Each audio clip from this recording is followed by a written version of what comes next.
to change. My workouts are too boring. Oh, I've got an amazing workout for you. Hot yoga. I've lost weight and I'm more flexible. Try our community classes for only $8. Sumit's Hot Yoga. You are going to feel awesome! The Fuel Forward app is a go. Fuel Forward provides quick and secure payments and everyday savings on fuel at your local Rapid Roberts to keep you moving forward. Download today and save up to 20 cents per gallon on your first fill-up. Then save 5 cents per gallon every fill-up after that. Driving just got a whole lot better thanks to the Fuel Forward app at your local Rapid Roberts.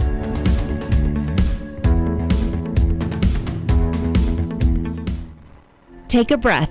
Here's your Be Well moment with Burl Behavioral Health. You're invited to pause and feel connected. Let's practice by taking a deep breath in and an exhale out, and start to notice the space around you. What can you see that is a reminder of your connection with others? Maybe it's a drawing created by a child, a music playlist put together with a friend, a beloved pet basking in the sun. If we look closely, there's evidence of our connection to others all around us. For more wellness, visit BeWellCommunity.org. Elite Promotions is a family-owned company dedicated to providing effective, efficient, and quality promotional products to organizations just like yours. Elite Promotions will make it simple for you and quickly find the products that will give you a reason to use Elite. Elite Promotions is the official outfitter of the Grip and Rip Baseball League, dressing all 6 teams in the jerseys you see on the field and all of our official fan apparel. Be on the cutting edge. Be Elite. Elite Promotions, ElitePromo.com. I'm Nicole Cartmel with the Bank of Missouri. If you're in the market for a new home, you're probably spending a lot of time looking at real estate listings. But there's one main thing you need to do to narrow down your search. Get pre-qualified for a home loan. Mortgage loan officer Shannon Meissner is here. How does this help you to live well, bank well? Getting pre-qualified for a mortgage loan is definitely your first step. Pre-qualification allows you to determine early on how much money you can borrow to purchase a home in connection with your monthly budget. This way you know what homes to be watching the market for. We have lots of different loan options to fit everyone's unique needs. This way we can help you accomplish your homeownership dreams and goals. And the best part about pre-qualification is there's no cost. It's quick, easy, and it makes you a smart buyer. Thanks, Shannon. And of course, our mortgage loan officers like you are here to help you every step of the way. At the Bank of Missouri, we help you live well, bank well. The Bank of Missouri is an equal housing lender.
Nothing to lose and all to gain as we sit on the eve of playoff baseball. Intensity dialed up to 11 as playoff positions are up for grabs. It is the final triple header of the Grip and Rip Baseball League's 10th season. Hello once again, everybody. I'm Rance Berger. We welcome you in live to Meadow Park, site of 3 baseball games today that will determine playoff seedings, positions, and matchups for the Howard Bell Trophy playoffs in this, the decade year for the Grip and Rip Baseball League. Up first at high noon, it's the Ozark Mountain Ducks taking on the Nixa Suckers.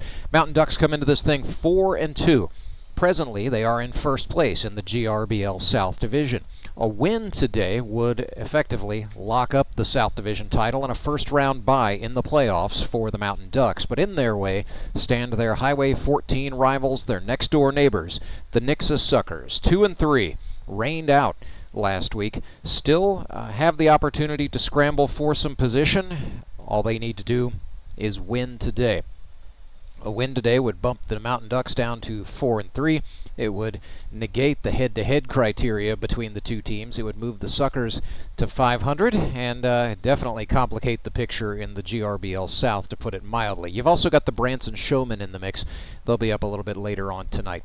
Coming up today at 3 o'clock, it will be the Republic Locos taking on the Springfield Metropolitans, and then at 6 on Baseball Night in the Ozarks, we'll bring you the Branson Showmen and the Moon City Mavericks. Both of those teams 4-2, and that could very well be the baseball game that determines who has the #1 overall seed in the playoffs. But with 3 teams sporting 4-2 records headed into this final day of the regular season, everything is up for grabs.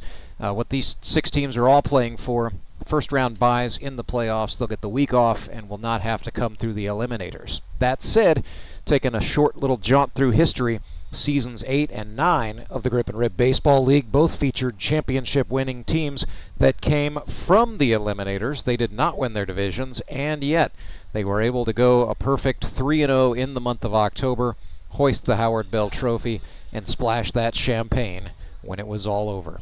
Let's meet the starters, beginning with the Ozark Mountain Ducks. There's the visitors on the scoreboard. They are in their alternate gold jerseys today with blue numerals. They have blue baseball caps with yellow bills and white pants. Leading off will be the second baseman from Republic, Missouri, number 6, Brett Gallion. Batting second is the shortstop from Waynesville, Missouri, Trey Simpson. Batting third and playing left field from Raymore, Missouri, Josh Scribner. Batting fourth is the extra hitter. He wears number 11. That's Andrew Meyer. Batting fifth and playing right field from Mount Vernon, Missouri, Josh Engler. Batting sixth and playing center field from Springfield, Missouri, by way of St. Peter's. That's Joe Emery. Batting in the 7th spot, playing third base from Springfield, Missouri, the founder, Tony Lewis. In the 8th position, the player manager for the Ozark Mountain Ducks. He will start himself at first base today. That's Austin Kendrick. Batting in the 9th spot is the pitcher from Licking, Missouri, by way of his birthplace, Torrington, Wyoming, number 18, right-hander Cole Roark. And batting 10th, the catcher from Republic, Missouri, number 1, Creed Smiley. The Nixa Suckers will be the home team on the board today. They are in their crimson red jerseys, navy blue caps with red bills, and gray pants today. They will lead off with their center fielder, a GRBL Hall of Famer from Ozark, Missouri, Skylar Carter. Batting second and playing second base from Lee's Summit, Missouri, number 5, Caleb Cole. Batting third and catching from Springfield, Missouri, number 6, Courtney Spitz. Batting fourth, the left fielder from Waynesville, Missouri, number 3, Trent Simpson. Batting fifth, the shortstop from Mount Vernon, Missouri, Logan Rycraft. Batting sixth, he is the first baseman from Bolivar, Missouri, number 16, Zach Young. Batting in the 7th spot and wearing number 7, the third baseman from Strafford, Missouri, Landon Clark. In the 8th spot, the right fielder, he wears number 15, from Griffith, Indiana, Jamar Averyhart. In the 9th spot is the pitcher, a right-hander from Sleeper, Missouri, Seth Burns. And in the 10th spot, the extra hitter from Caracas, Venezuela, number 4, Arturo Liendo. So it'll be Seth Burns going against Cole Roark, 2 guys who were teammates a few years back as members of the Branson Showmen. Cole Roark believed in Seth Burns so much that he actually drafted him. Cole was managing the club at that time. But it's a different story today. They are adversaries. You've got Cole Roark, the right-hander, born in Torrington, Wyoming, now resides in Licking, Missouri. A comeback story for the ages. Not exactly sure on the physical status of Cole Roark. He's been a little bit banged up, dealing with some soreness in his right throwing arm, but he is set to go today. We believe the Mountain Ducks may use a pretty even 3-man rotation between Roark, Brian Sanchez, and Josh Engler. All 3 of those guys are right-handers. For the Nixa Suckers, they're a little bit more short-handed. It remains to be seen exactly what they're going to do. Seth Burns will be tasked with absolutely going as deep as he can go into the game. They've also got Landon Clark, Ricky Gooding Jr. available. After that, we could see Jamar Averyhart, we could see Courtney Spitz, we could see Logan Rycraft or Caleb Cole. A lot of options for Courtney Spitz to try to piece it together, but job one for the Suckers is going to be support Seth Burns with good quality defense. That's something that this Nixa team has been very good at all season long. So that will be mission critical. Cole Roark versus Seth Burns, Mountain Ducks versus Nixa Suckers. Significant playoff implications dangling in the balance, and it's all coming at you right after a quick word from our title sponsor. That's Henry's Towing. When you're stuck in a jam on the side of the road, you got to make the right call. You got to let Henry do it. It started with an idea. Championship game of the Griffin Rep Baseball League here in Ozark, and we have had a wild one. It's gone back and forth over the last few innings, just like the season series between and became a passion. I had no idea what to expect. It's incredibly nostalgic. A brotherhood was created. These guys, they're like family now. Then the community got involved. My family just loves coming out to Grip and Rip. And $1,000 goes to ALS in the Ozarks. We love racing! Champions were crowned. Back to back to back for Justin Skinner. Let's go! Champions! Mark Webb and the Ozark Mountain Ducks are the champions. Bring on season 10. Moon City, baby. Go fish. Quack Attack is back. Let's go, Locos. Let's go, Mets! It's showtime. Welcome to season 10 of the GRBL. Baseball's ultimate second chance. Acme Towing Company.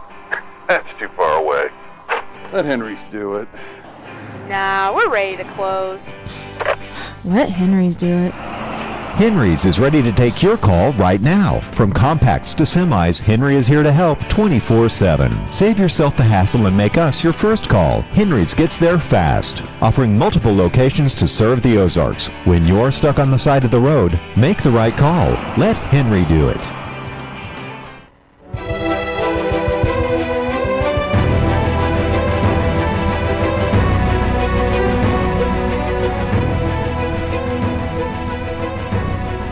Seth Burns up on the hill for the Nixa Suckers, taking on their Christian County rivals, the Ozark Mountain Ducks. We are just about set to go. Seth Burns so far in 2025, 13 innings. He's allowed 2 earned runs, only having been scored on in 1 of the 4 outings he has had.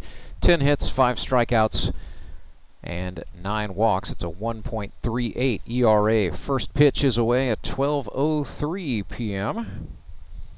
Strike 1 to Brett Gallion, the Ozark second baseman. Burns comes back and misses wildly. Umpires for this one, Ed Browning on the bases, and Brian Lozano, the umpire from the 2024 championship game, behind home plate. A Browning-Lozano pairing. Yes, it's grip and rip baseball at its best. 1-1 to Gallion, ran high and tight. So Brett has battled back to a 2-1 count. Gallion, a school administrator, assistant principal at Republic Middle School, is 6 for 17 on the campaign. 2 RBIs, 2 walks. He's been hit by a pitch, and he struck out twice. Had a 9 for 23 run with the Mountain Ducks a season ago. Takes a 3-1 in and draws the walk. So Gallion is aboard to get the party started for the Mountain Ducks. They're looking to win this thing. Basically, what they need to do is win, period, point blank. That is the prime objective in this one for the Mountain Ducks, even with all of the complications that go with the way the Grip and Rip Baseball League playoffs are seeded. They can control their own destiny. They got 2 wins over the Branson Showmen earlier this season, so a win here against the Suckers would move them to 5-2, and they would win the GRBL South and get a bye.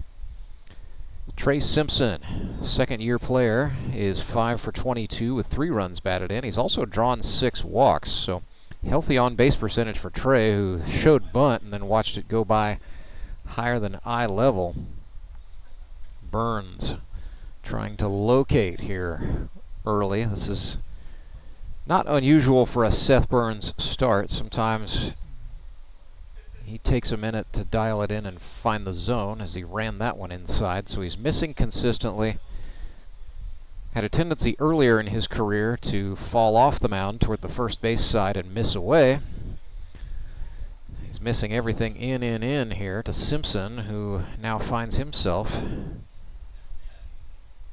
in a 3-1.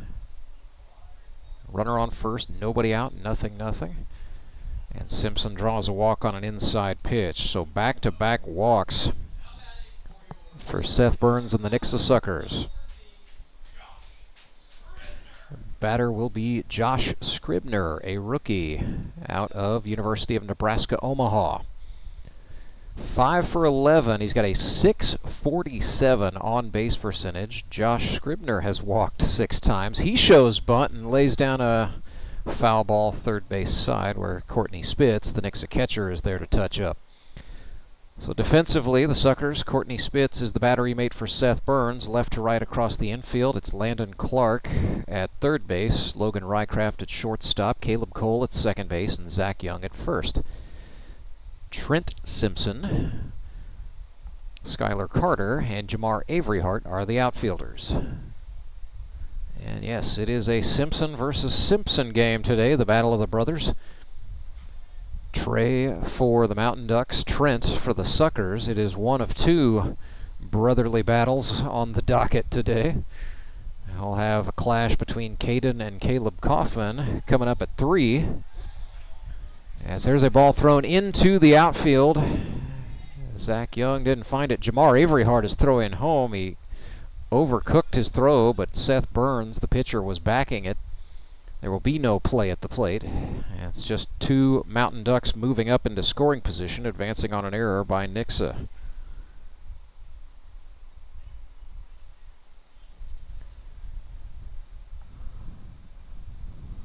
Or a passed ball, rather. Apologies. Burns misses high. It's 2-1.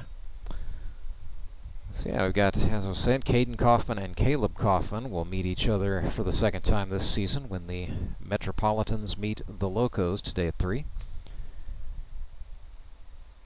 Burns looked back, no throw, just a step back. Sent the tail runner Trey Simpson back to second base. He's got a big lead. Scribner, a little jam shot, fouled that one off. We'll do a 2-2. Straight back. That'll be a 50-cent foul ball for somebody. I'd like to say a huge thank you to Central Bank of the Ozark, Strong Roots, Endless Possibilities. They are our sponsors for streaming coverage of Grip and Baseball. Grip and Rip Baseball, as they have been for the past 5 seasons. Scribner goes down looking. Burns dialed that one in beautifully. First out. This is going to bring up Andrew Meyer. He is sponsored by the Bank of Missouri. He is originally from Dixon. Went to Missouri Western State. 5 for 13 with a .556 on-base percentage is Meyer, who missed the Mountain Ducks last game. Back in the lineup today in the cleanup spot. Extra hitter. Can also play the outfield. Probably will before the day is done. Meyer swings and fouls one.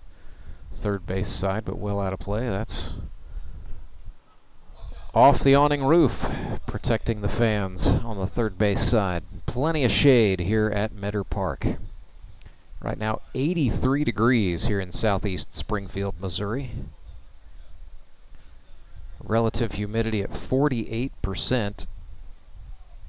Absolutely no chance for rain today, and nothing in the way of clouds. It is a pure blue sky. Bright and sunny. That will play havoc with right fielders and center fielders as the day goes on. And not much wind to speak of out of the south-southeast. Just 1 mile per hour.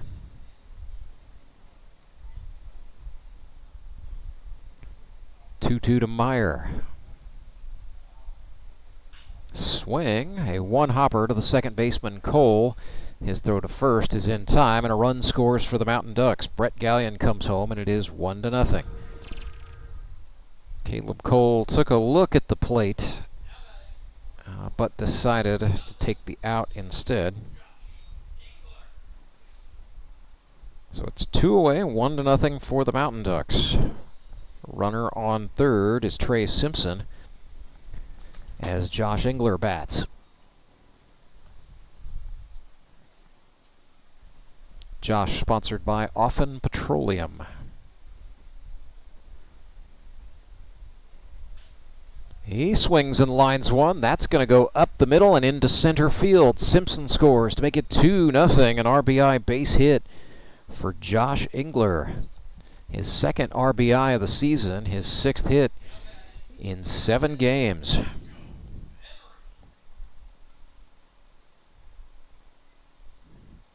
Just some pretty as-you-please run production there. Nothing too fancy. Engler just took a pitch down in the zone, swung on and drove it into center. Batter Joe Emery looks at a strike on a fastball. So 2-0 Ducks here in the early going. This game 9 minutes old now. Breaking ball, swung on and skied into shallow center field, no problem, for a former Gold Glove Award winner, Skylar Carter, hauling that in to make the out.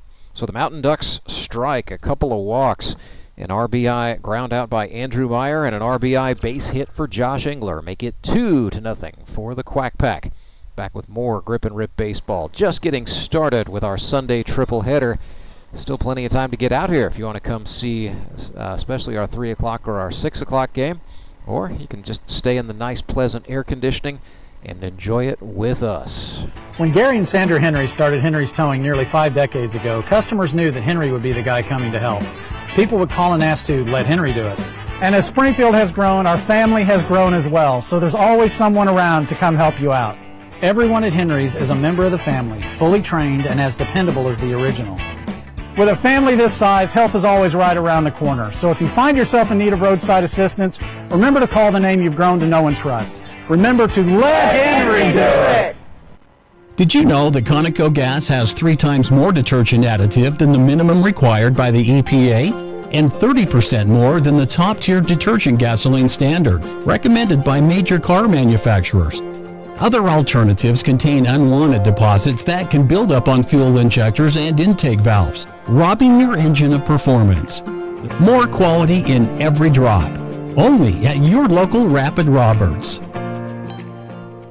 Roark, right-hander, originally from Torrington, Wyoming, played his high school baseball for the Bulldogs of Rolla, Missouri, now lives, teaches, coaches, and owns a business, Triumph Sports Training Center in Licking, Missouri. 2025, Cole Roark has pitched 20 innings for the Mountain Ducks, allowing just 2 earned runs on 20 hits. He has struck out 18 and walked 4 for a 0.90 ERA. Skylar Carter, the left-hander, stands in against the righty Cole Roark, who pumps an 81-mile-per-hour pitch for a strike. Skylar Carter, 5 for 20 for the season, 89 for 270 for the career. GRBL's all-time leading hit getter. About a .330 career average. That was a 0-2 pitch outside that Carter did not chase. These two know each other very well, Cole Roark and Skylar Carter. They've been teammates dating back to 2019, Roark's first year. They both played for Justin Skinner on the Henry's Towing High Rollers and won GRBL title.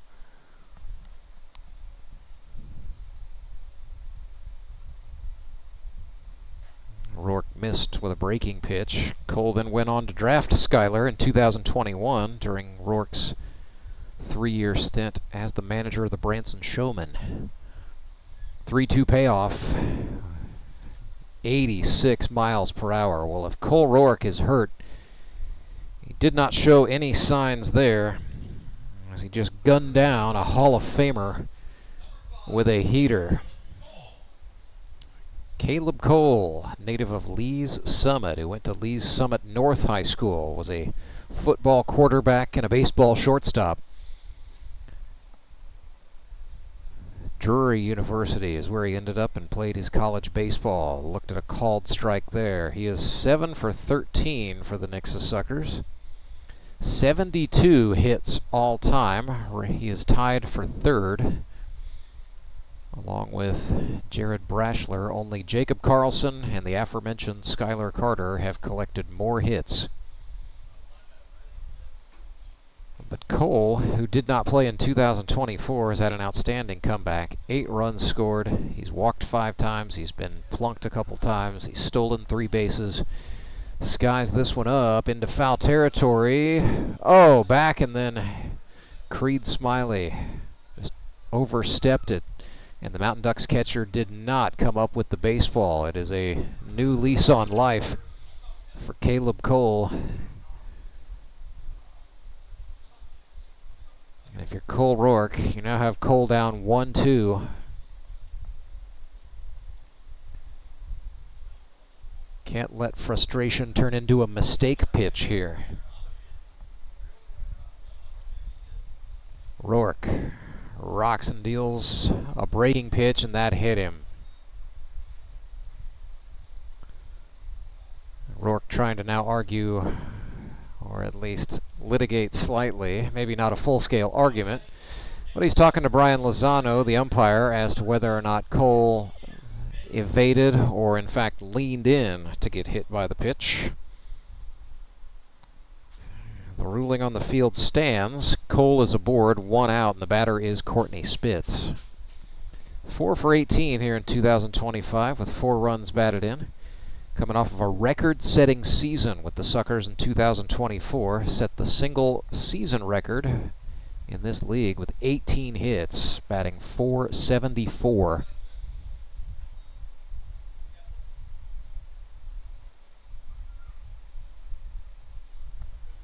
Spitz, the Suckers player manager, has been in this league now for 8 seasons and has been a player manager the whole time.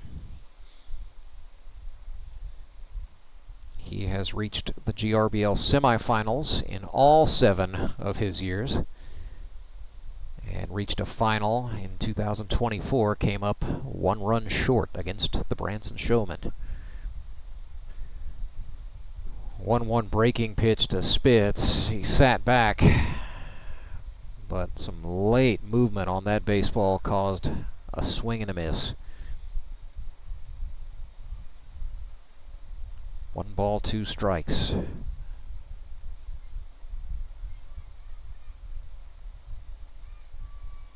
Little slide step, and Roark missed it outside. Defensively for the Mountain Ducks, Creed Smiley, the catcher. It's Tony Lewis and Trey Simpson on the left side of the infield, with Brett Gallion and Austin Kendrick on the right. Scribner, Emery, and Engler, the outfielders. A Joe between 2 Joshes. 2-2 pitch to Courtney Spitz. Breaking ball swung on, fouled. We'll do it again.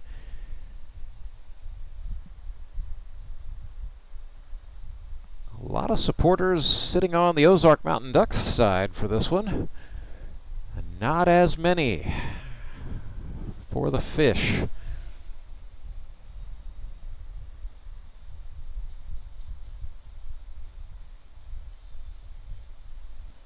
Roark nods. Here comes the 2-2. Spitz reached out and spoiled it as Caleb Cole took off. They tried a 76-mile-per-hour off-speed pitch.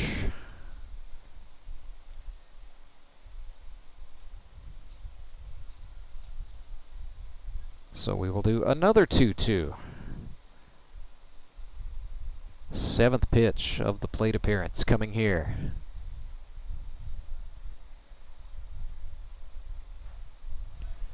Got him looking, 85 miles per hour. So that's 2 strikeouts for Cole Roark. Puts 2 outs on the board. Spitz slow walking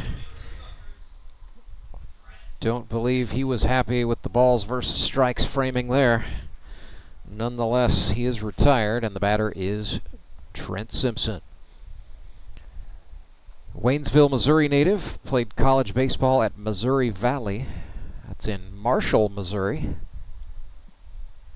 5 for 19 with a double and 5 RBIs. 6 RBIs, check that. He's drawn 1 walk and has struck out 6 times. Coming off of back-to-back 9-hit seasons.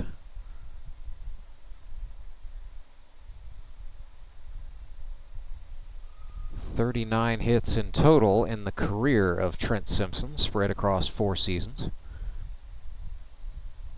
He's the 2022 Rookie of the Year. He was also an MVP award finalist. Was forever a loco until season 10 shook things up a bit. Now time is called, so no pitch.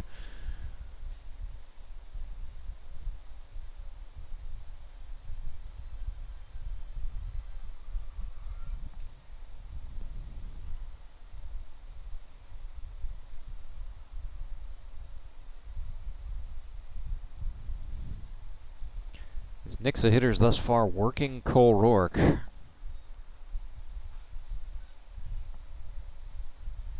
Two and one. That is their goal, is to try to make him throw a lot of pitches.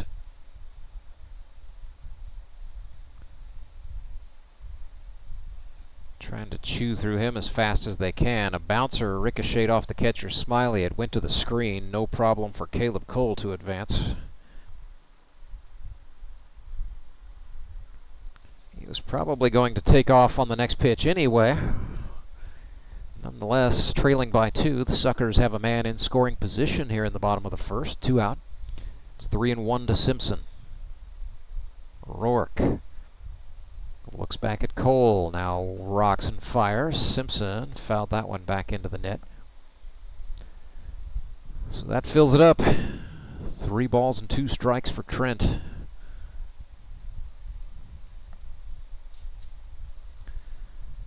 This is the high school history teacher going against the home loan officer. 3-2 payoff. Swing and another foul ball. These top 4 in this Nixa order, that's where the big sticks lie. Carter, Cole, Spitz, and Simpson. They are making this first inning a little more laborious than Cole Roark and the Mountain Ducks would care. Another 3-2 payoff, 1 hop to the third baseman. Lewis throws a dart to Austin Kendrick at first in time, and the inning is done. 2-0 Mountain Ducks lead the Nixa Suckers on the final day of the GRBL regular season. We're back with more in a moment. At Central Bank, we've brought the home loan process closer to home. All of our lending decisions are made locally, right here in your community, so you get quick answers and loans that are tailored to meet your needs. So whether you're just starting your home buying journey or well on your way, Central Bank can help turn possibilities into realities. Apply online at centralbank.net or at any of our convenient locations. Central Bank. We do banking better.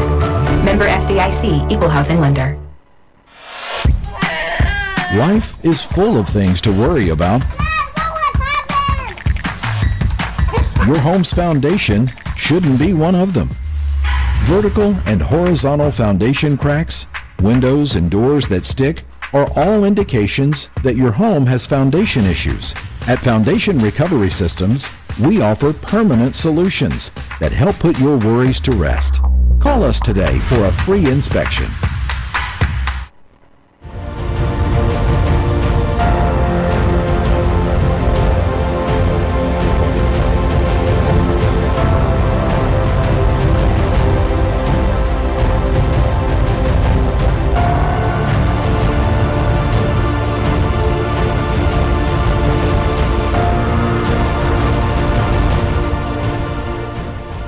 Two to nothing is the score. Ozark Mountain Ducks lead the Nixa Suckers, and The Mountain Ducks get things started with their third baseman, Tony Lewis.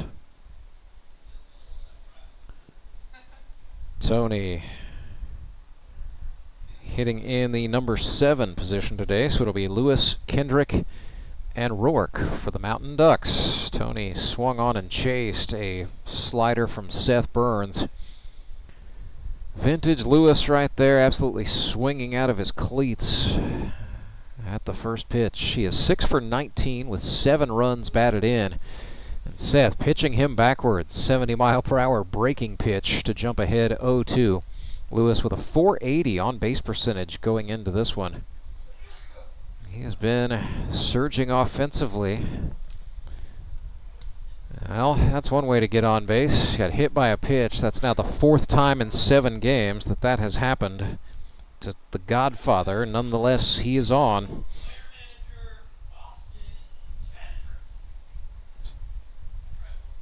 That does help the OBP. One way to look at it, Tony. Batter is Austin Kendrick for the Ducks. He's been in this league since its inception. One hop to the third baseman Clark. They get one. Cole's throw in time. A 5-4-3 double play by this Nixa Suckers defense. This is a special group, and we talk a lot about Logan Rycraft. He's the reigning infield Gold Glove winner for the GRBL, but Landon Clark showed some nice skill there on a hot shot. And then Caleb Cole playing second base. He told me for just the 2nd time in his baseball career. Took the throw, flipped the hips, made the throw to Zach Young in time. Only other time Caleb Cole was a second baseman was in summer collegiate baseball, he told me, out in the Carolinas. He played in the Coastal Plains League and had to make the move over because the roster was otherwise full of several NCAA Division I infielders.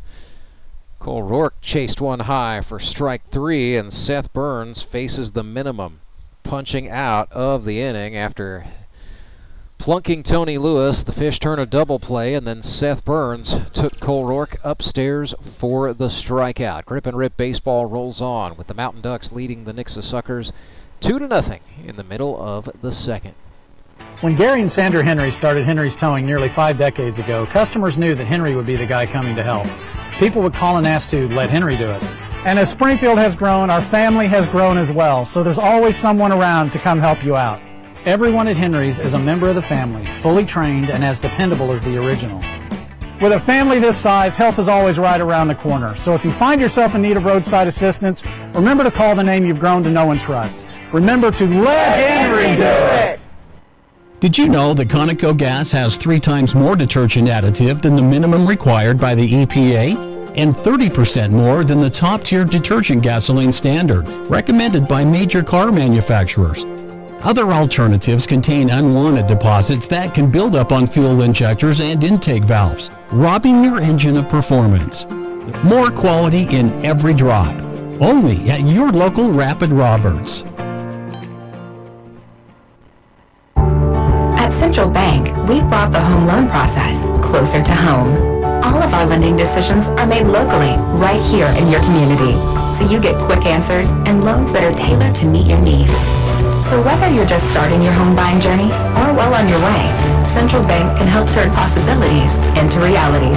Apply online at centralbank.net or any of our convenient locations. Central Bank. We do banking better. Member FDIC, Equal Housing Lender.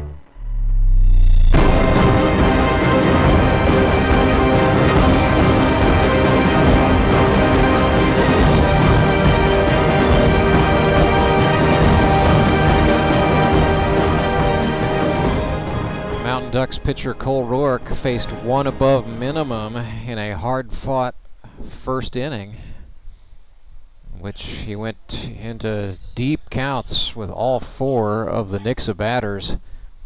He's going to face the 5, 6, 7 hitters now for the Fish. Logan Rycraft is up first, followed by Zach Young and Landon Clark.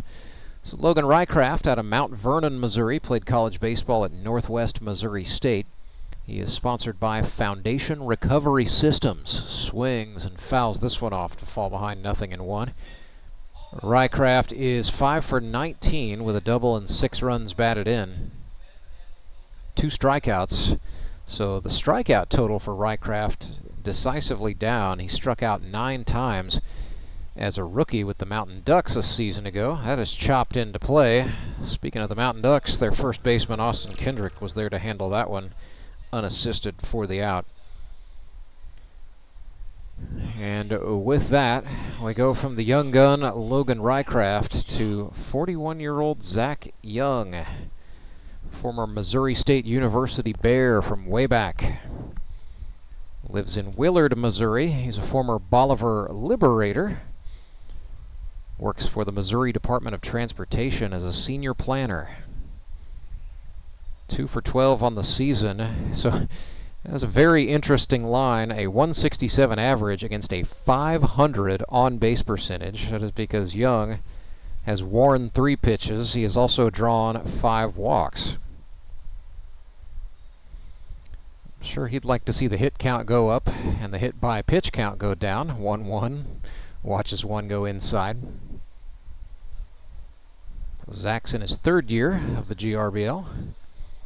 Had 10 hits as a member of the Metropolitans his first year, 2023. Followed that up with 7 hits in 7 games in 2024.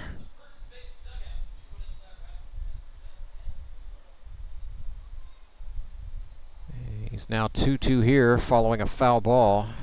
And Young's got a powerful set of hands if he can get the bat out in front of the plate. Not that time. He was behind a wipeout pitch. Roark, a slider, gets the strikeout. Cole Roark with 3. 2 down, and the batter is Landon Clark. Clark sponsored by Elevate Athletics.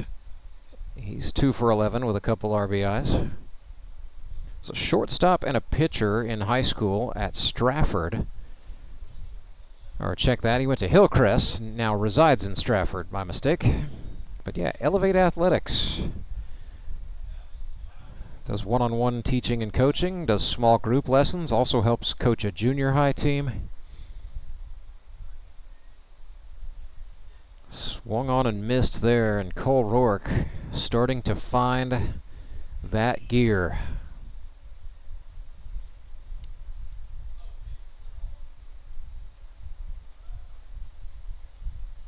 Clark swung and fouled that one off. It's 1-2. But Roark mixing speeds, mixing locations. After getting through that first inning. Starting to pick up the pace a bit. Here's a grounder to the shortstop. Throw across by Trey Simpson is in time to get a 1-2-3 inning for the Mountain Ducks, who lead the Nixa Suckers 2-0 headed into the 3rd. We're back with more right after this. Life is full of things to worry about. Your home's foundation shouldn't be one of them.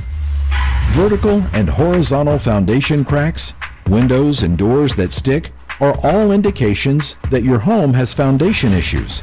At Foundation Recovery Systems, we offer permanent solutions that help put your worries to rest. Call us today for a free inspection.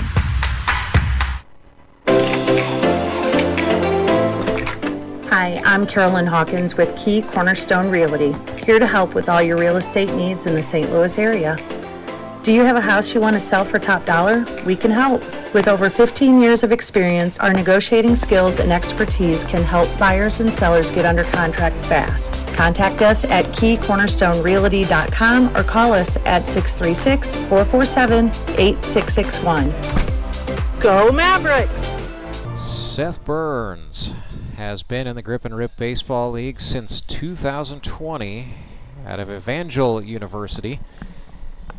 Originally went to Class 1 Stoutland High School, where he was teammates with GRBL Hall of Famer Brock Chaffin, among others. They play some pretty serious ball, do the Stoutland Tigers. Seth still lives in Laclede County. the census-designated place that is Sleeper, Missouri. Runs his own beef cattle operation. First pitch to Creed Smiley is inside. Mountain Ducks catcher batting in the 10 spot today. Creed Smiley, sponsored by Air Services. 6 for 18 with 5 runs batted in. He's got a .476 on-base percentage. Grounder to Logan Rycraft. Smiley out by a step. And funny enough, Logan Rycraft had a pretty heavy hand in recruiting Creed Smiley to come out and play in this league. But all's fair in baseball. Rycraft sits his friend down, and the Mountain Ducks go back to the top of their order, where Brett Gallion, former Drury University standout, comes to scratch. It's Brett's 4th season in the GRBL. He played in 2018 and 2019. Came back in 2024. First year he was with Elite Promotions Team Elite, and his manager was the guy he's probably talking to in the batter's box right now, Nixa Suckers catcher Courtney Spitz. They set him up away for the 0-2. Gallion clubs it, and that's going to get through into left field. Nice job by Gallion, shortening up and punching a single into the outfield. He is on safely for the 2nd time today. Second hit of the day for the Mountain Ducks. And it sets up Trey Simpson with an opportunity here. Trey 5 for 22 now with 7 walks in 7 games. Plate vision.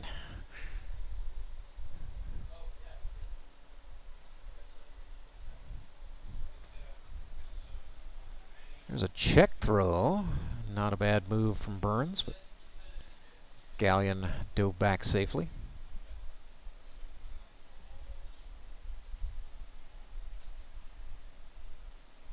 Fielders slightly pulling.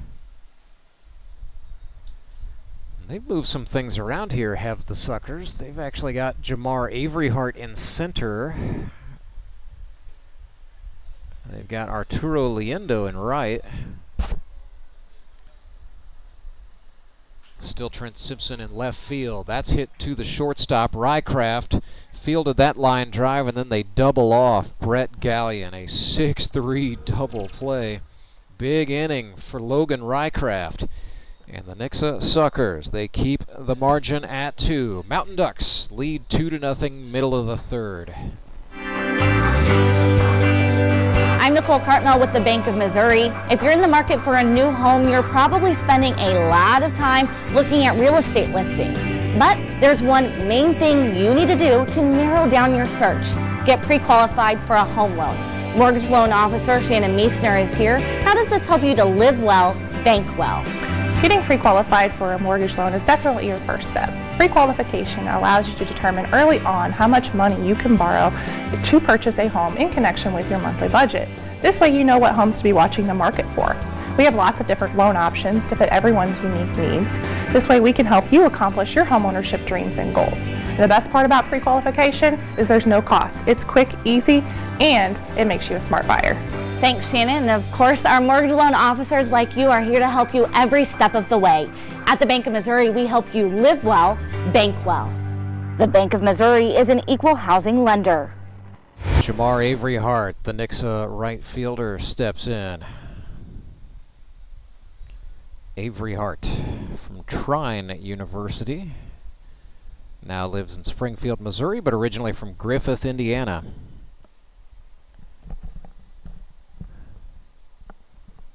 Averyhart reached the finale with the Nixa Suckers a season ago.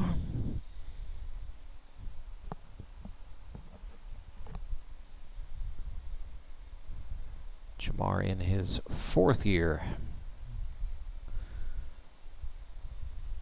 1-1. Cole Roark tried to bend one front door. Avery Hart did not oblige, and the pitch inside, so it's 2-1.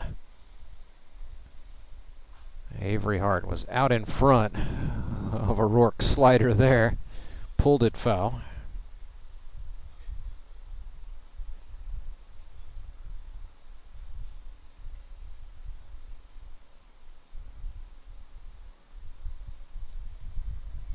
Two. Avery Hart sat back on a slider. This is skied into left. Josh Scribner camping out and made the grab. One away. That'll bring up the Nixa pitcher, Seth Burns. Not an easy out. He was 9 for 27 a season ago with 8 runs batted in. Matter of fact, led the Nixa Suckers in that category. Clean sheets here, so the only RBI opportunity is to get one the hard way. Fouled that one off his own foot.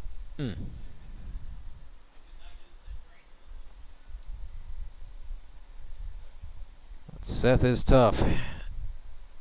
Being a cattleman, he is used to playing through pain.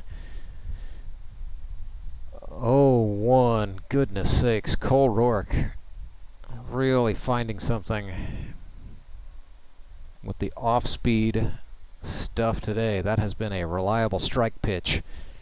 He's got 0-2, and they went to it again. Back-to-back breaking balls, and Seth Burns goes down looking. 4 strikeouts for Cole Roark.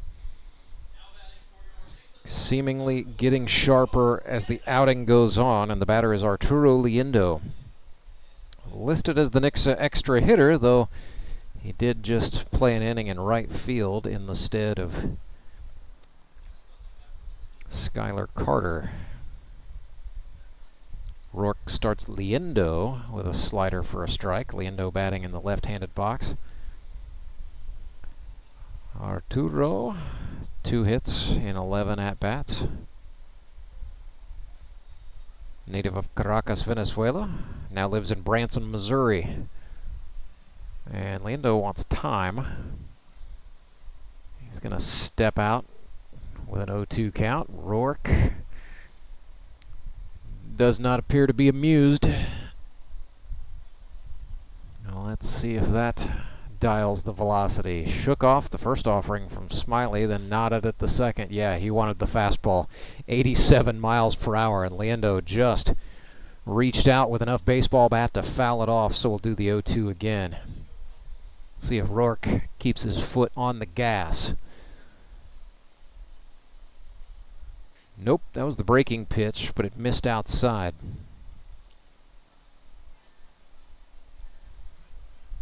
One, 2.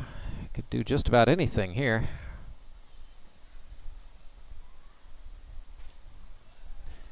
A heater will do it. Liendo down on strikes. Cole Roark has now struck out 5 Nixa batters, and the Ozark Mountain Ducks lead 2-0. We'll play the 4th on the flip side of this timeout.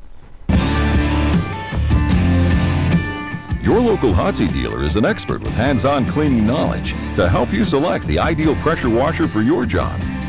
Take confidence in knowing you have a resource for all your cleaning needs.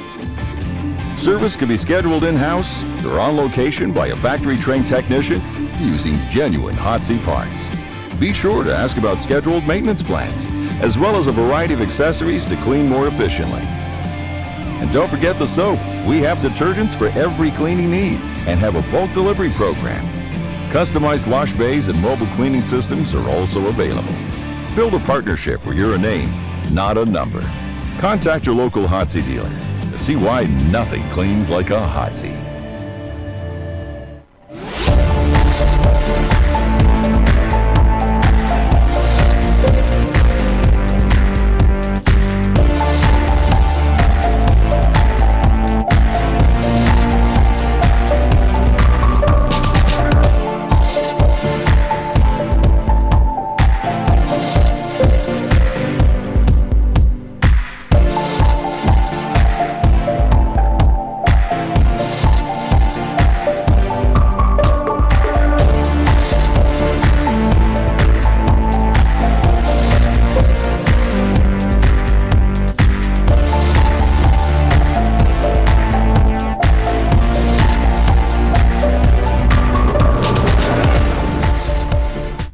surprises here. Nixa Suckers are going to hang with Seth Burns. It's the first real look at pitching management strategy today. 4th inning in the GRBL. Usually big for that.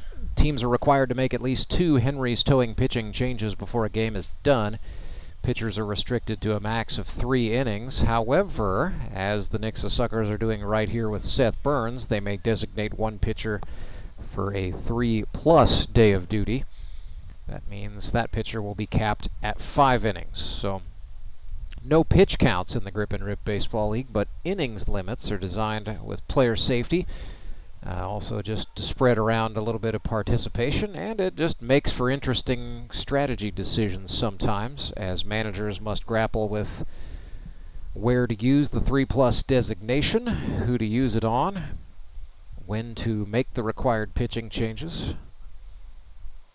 We've seen several different approaches over the years to how to go about that. But the Suckers, being the home team, make the first move here, putting the 3+ tag on Seth Burns. He's in a 1-on-1 with Josh Scribner, the Ozark left fielder. With the Mountain Ducks white pants, he's got the white shoes, white sleeves. Looking very bright out here today under absolutely sunny skies, and just wore one in the elbow. He does not wear an elbow guard, so that's just going to be one that the rules of baseball dictate Josh Scribner will not be allowed to rub. Nonetheless, he's on for Andrew Meyer, 0 for 1 with an RBI today, grounded to the second baseman first time up, but it did bring home a run. Meyer, very experienced college baseball player, sponsored by the Bank of Missouri. Also pitched 90 innings as a college athlete. Most of those were at Southwest Baptist University, and then he transferred to Missouri Western State for his last 2 years. Had a total of 426 college at-bats, and he hit .371. A little pitch out, throw down to second from Spitz, not in time to get Josh Scribner, who steals second base.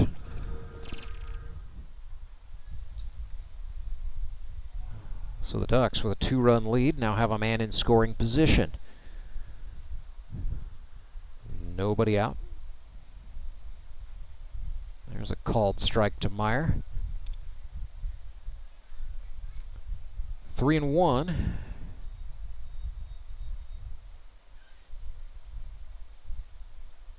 And they walked him. So a hit by pitch, a stolen base, and a walk set up first and second. Nobody out for Josh Engler. Dangerous man walking to the plate, sponsored by Offen Petroleum. Josh now 6 for 19, 2 runs batted in. Swing and a drive over the second baseman's head to the gap in right center field. Ducks are going to score 1. They will hold the runners from there. Josh Engler makes it 3-0. He's got 2 RBIs.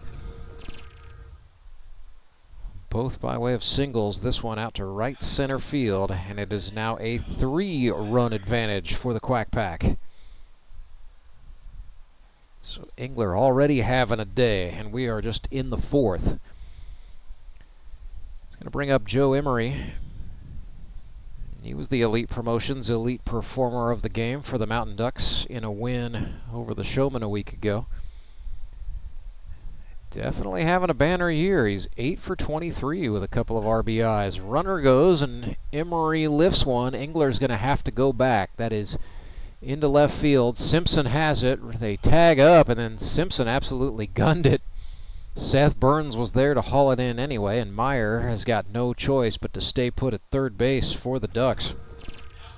So a lot of commotion, but ultimately it just goes down in the books as a fly out to left.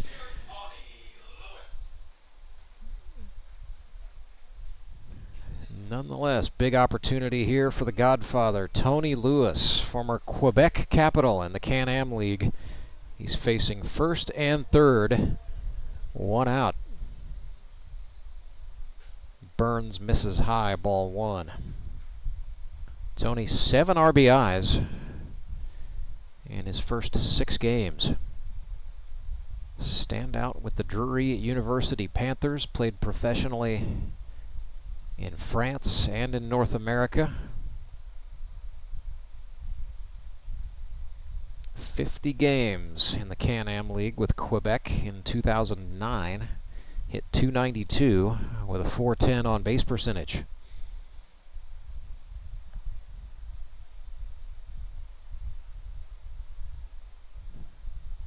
(2-0). Engler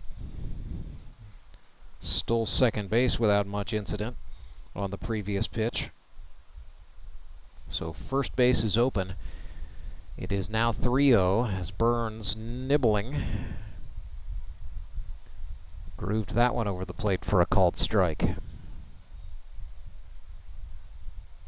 So Lewis, all take on the 3-0 pitch.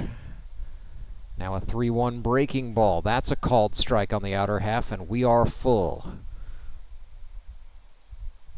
Tony won the league championship in the inaugural year.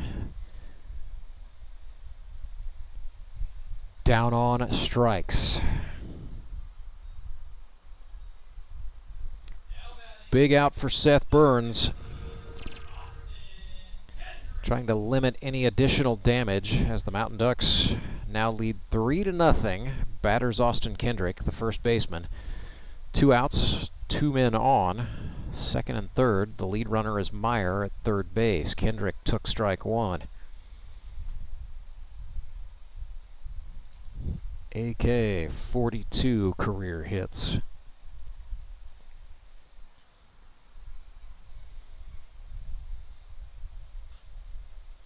Swing and a blooper to the second baseman. Caleb Cole hauls it in for the out. And so after conceding an RBI base hit to Josh Engler, Seth Burns gets 3 consecutive outs to get out of the inning. It is 3-0. Mountain Ducks lead the Suckers, and we're back with more in a moment.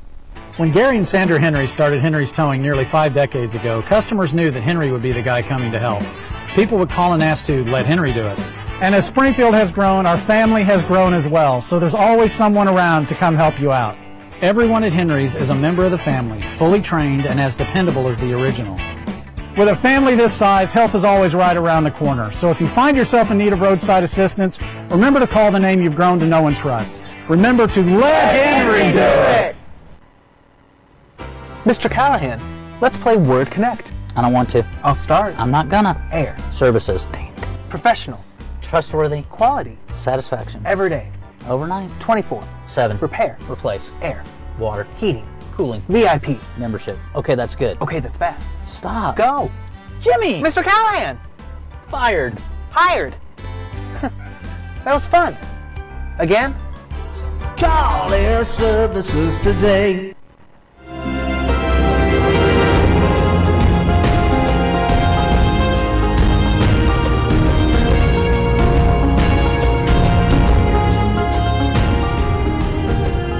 There you see Josh Engler taking a few practice throws in right field. He has been the difference maker thus far for the Ozark Mountain Ducks. 2 for 2 with 2 RBI singles, helping the Quack Pack lead this thing 3-0 as we get set for the bottom of the 4th. Top of the order coming up here for the Nixa Suckers.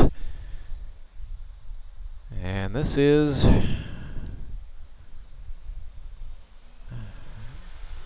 not Skylar Carter. This is Ricky Gooding Jr., I do believe, wearing a different number. So Gooding wearing the number 17, but looks like Ricky, sponsored by Blue Hens Flea Market and Auction House. Normally wears number 9.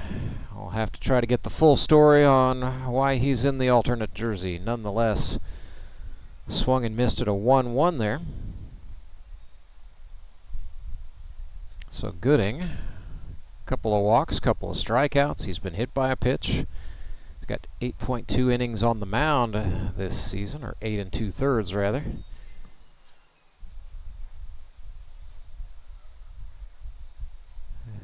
Lives in Fairplay, Missouri. He is from Bolivar and went to Culver Stockton College, swinging a grounder to the shortstop.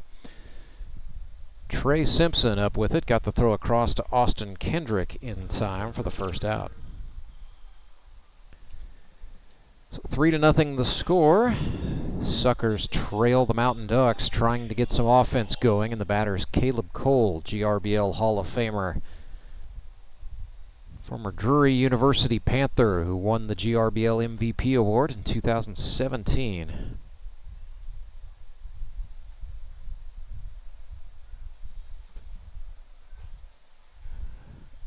Nothing. Looked at strike one. Cole got hit by a pitch first time. Roark likely remembers that. He's been aggressive, fastball slider the sequence so far. And he shows Caleb the curveball, so Roark has pulled everything out of the bag but the Vulcan change, and he leads Caleb Cole here 1-2.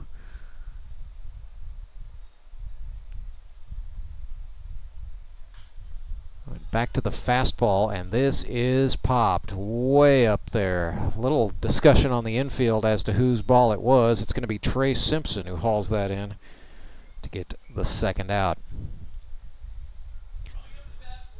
So Cole is retired. It's going to bring up the player manager Courtney Spitz, now a resident of Nixa, Missouri, originally from Springfield. After graduating at Kickapoo High School, he spent a year at Neosho Community College in Chanute, Kansas. Here's a broken bat grounder to third. Tony Lewis up with it. And isn't that nice? Cole Roark is going to go take Spitz the other piece of his baseball bat to make sure it goes back to the dugout nicely. Spitz frustrated. 3 up, 3 down. Suckers go in order. They trail the Ozark Mountain Ducks 3-0. Back with more in just a moment. Did you know that Conoco gas has 3 times more detergent additive than the minimum required by the EPA? And 30% more than the top-tier detergent gasoline standard, recommended by major car manufacturers. Other alternatives contain unwanted deposits that can build up on fuel injectors and intake valves, robbing your engine of performance. More quality in every drop. Only at your local Rapid Roberts. Mr. Callahan, let's play Word Connect. I don't want to. I'll start. I'm not gonna. Air. Services. Professional. Trustworthy. Quality. Satisfaction. Everyday. Overnight. 24/7. Repair. Replace. Air. Water. Heating. Cooling. VIP. Membership. Okay, that's good. Okay, that's bad. Stop. Go. Jimmy! Mr. Callahan! Fired. Hired. That was fun. Again? Call Air Services today.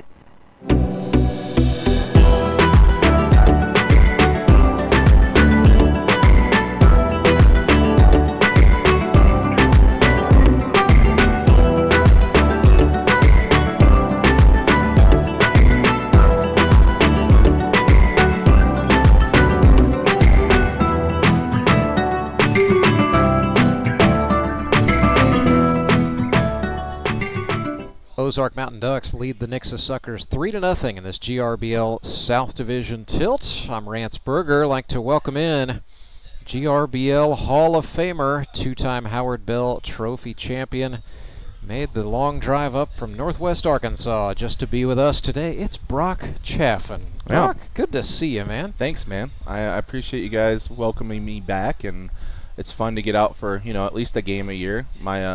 My mother-in-law's in town, so I was able to escape for a day, and I had to bring some goodies up for some guys. So very nice, yeah. Rube Bats, it's the company that never sleeps, right? We sleep. We definitely sleep, but no, it's fun still, and we'll have to keep it that way. And I think if it ever got to the point where I didn't sleep, it would no longer be around. Understandable. Hey. So Seth Burns on the hill here for Nixa. They used the 3+ designation on him. Sucker's a little bit short-handed today. I noticed that as I saw Skylar Carter leaving after the first inning. Yeah, so he's apparently got a plane to catch. Yeah, something that's what he told me. something to do with his day job. I said, you didn't think just like maybe skip this week? And he said, well, we may not have enough guys, and I'm addicted to it. Well, I said, okay. There you go. He at least got his one at-bat. Batter here is Cole Roark, who is 0 for 1 today. Looked at a pitch low, ball 1. So glad you're up here. We've got your old high school pal, Seth Burns, am I right? You are correct, Stoutland High School.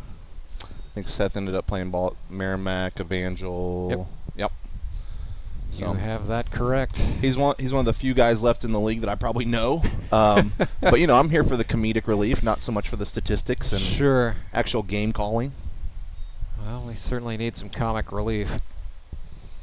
We welcome that. You know, the tensions are high, and you've been through this a few times, right? That final day of the regular season, Mountain Ducks with a win would effectively, I mean, not effectively, they would clinch the GRBL South Division outright. Doesn't matter what the Branson Showmen would do if the Ducks beat the Suckers, but if the Suckers come back and win this game, things will get a lot more interesting.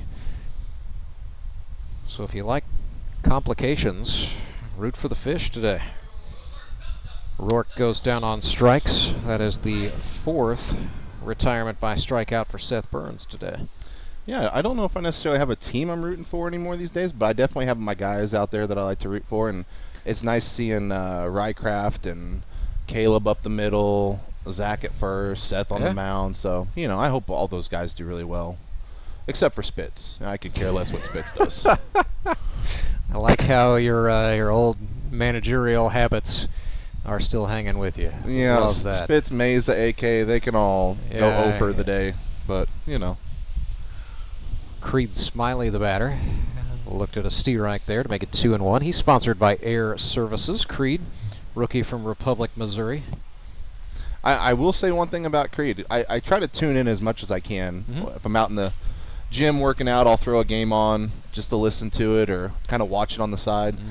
And in a league that's short of catchers a lot of years, for a guy like him to come in and do what he does behind the plate is a huge deal for this league. Yeah, absolutely. He's a big get on the recruiting trail.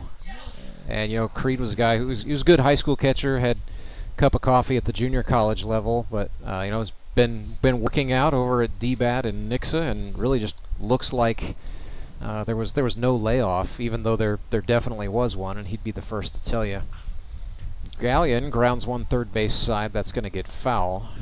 And that previous play was charged as an error to the third baseman for the Suckers. So Smiley is aboard, but reached on an error.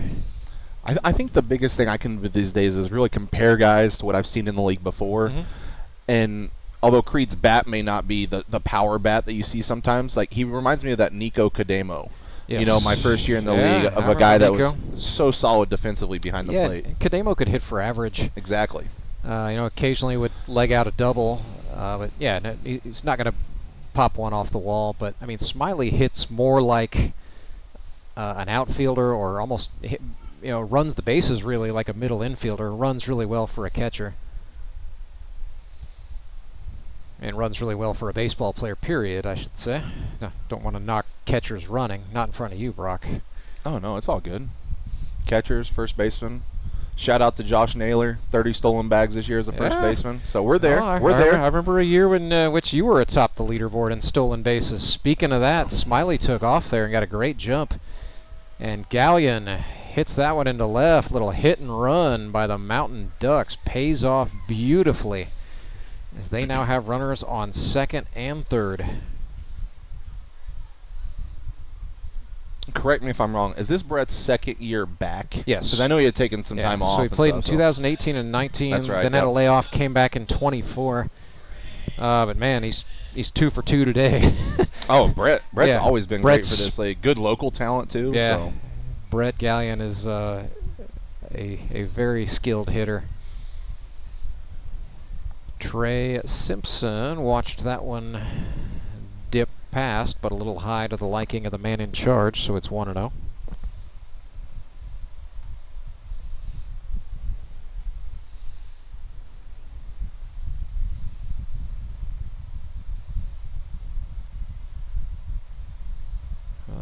There's a steer-ike on a slider. After this inning is done, that's going to be the end of the pitching day for Seth Burns. Suckers will have to hand it over to somebody else. As Simpson sticks this one into center, no chance for Avery Hart to make the catch. He knocks it down, but a run will score. That's Smiley coming across, and it is 4-0 Mountain Ducks.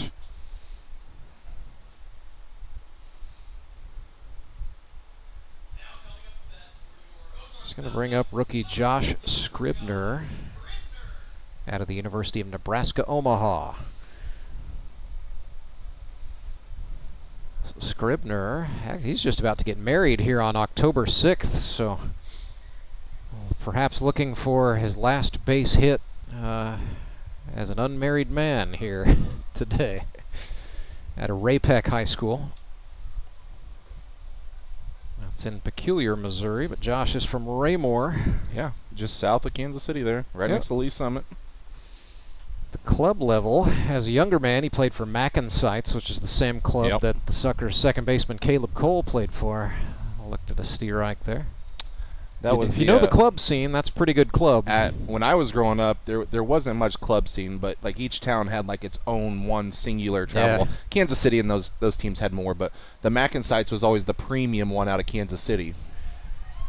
Here's a throw from the catcher into the outfield. That will make it 5-0 as Gallion hops up and comes home.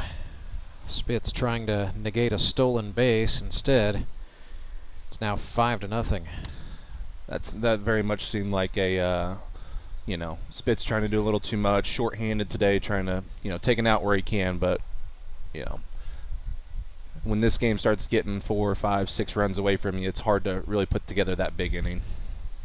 Well, and, frustration breeds frustration. Yep, exactly. But yeah, Mackensites, they were always a great team. Kevin Seitzer and I can't remember the other guy that started that up back in the day, but they were always loaded when we played them growing up. Produced a lot of college talent, that's for sure.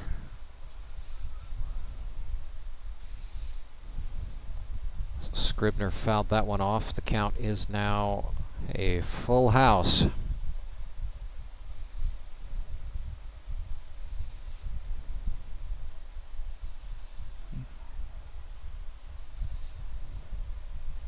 And he walked him. Burns missed low and outside.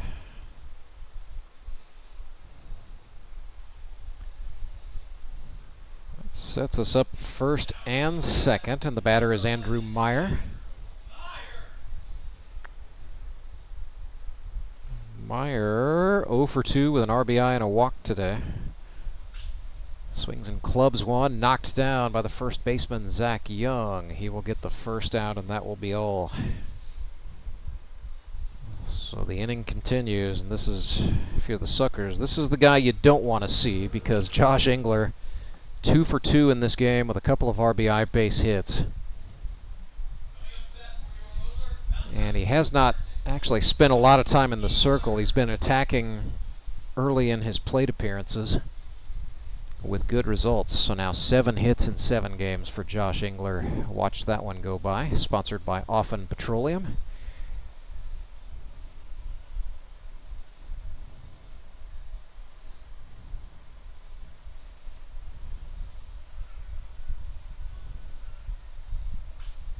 Swings and sends this one in the air to right, tailing down. Yeah, that got lost, and then that hopped into the bullpen. It'll be a ground rule double. But yet another run plated as a result of Josh Engler hitting. And yeah, what happened there, you were absolutely right. Liendo, the right fielder, just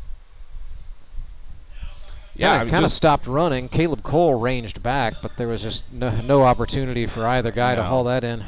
No, and that sun right now is almost directly overhead, so it's not just the right side of the field having. I saw the Ducks left fielder had a little sun ball earlier, and Liendo, that was the second ball he's actually kind of lost. The first one was an inning or two ago, and it just happened to land foul, but you can see he's not tracking it well, not picking it up off the bat. They're going to pick on him as Joe Emery hits one into right. Mountain Ducks will, well, maybe not.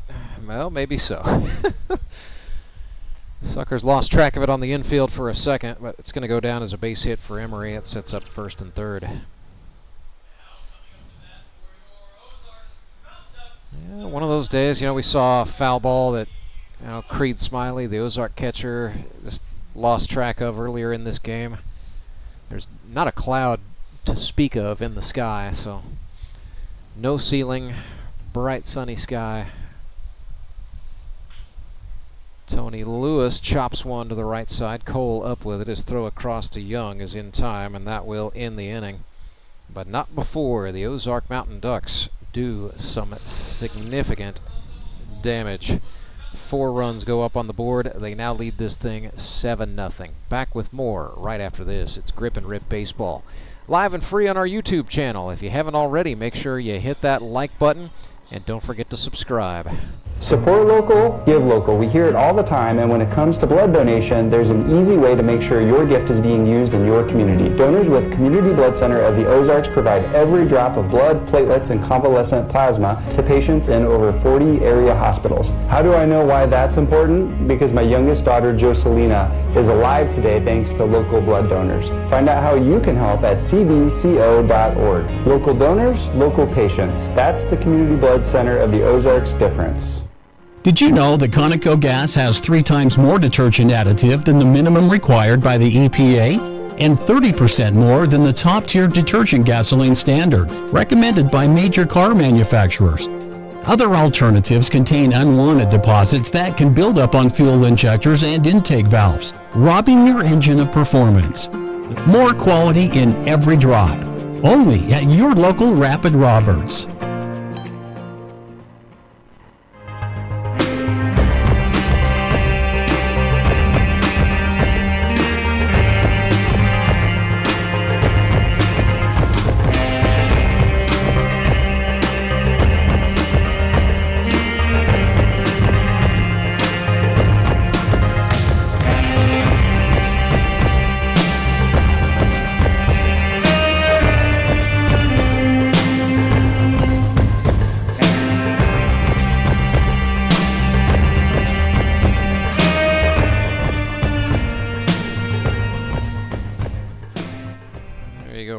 Mike McFarland is the Mac of Mac and Sites. Oh, okay. There you go.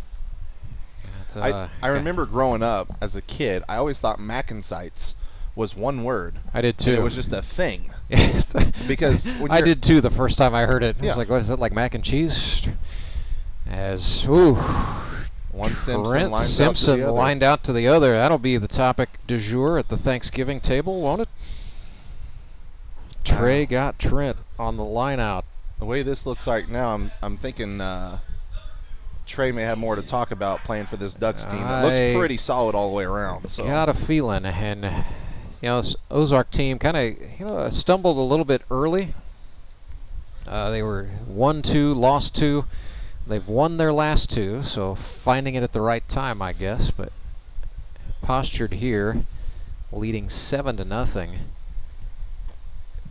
Win today, they're going to win the division. Doesn't matter what the Branson Showmen do, because Ozark holds head-to-head 2 wins over the Showmen in previous weeks. But so today's game, all about taking care of business and grabbing a little momentum headed into the playoffs. If you're Ozark, if you're the Suckers at this point, you're looking for signs of life as Logan Rycraft sends one up the middle. That's going to get through into center field, and Rycraft is aboard safely for the first time today. That is actually Nixa's first hit. And kind of that kind of day for the Suckers. It's been that kind of day for Cole Roark. Just lost the no-hitter. Now he's going to try to settle in and get Zach Young.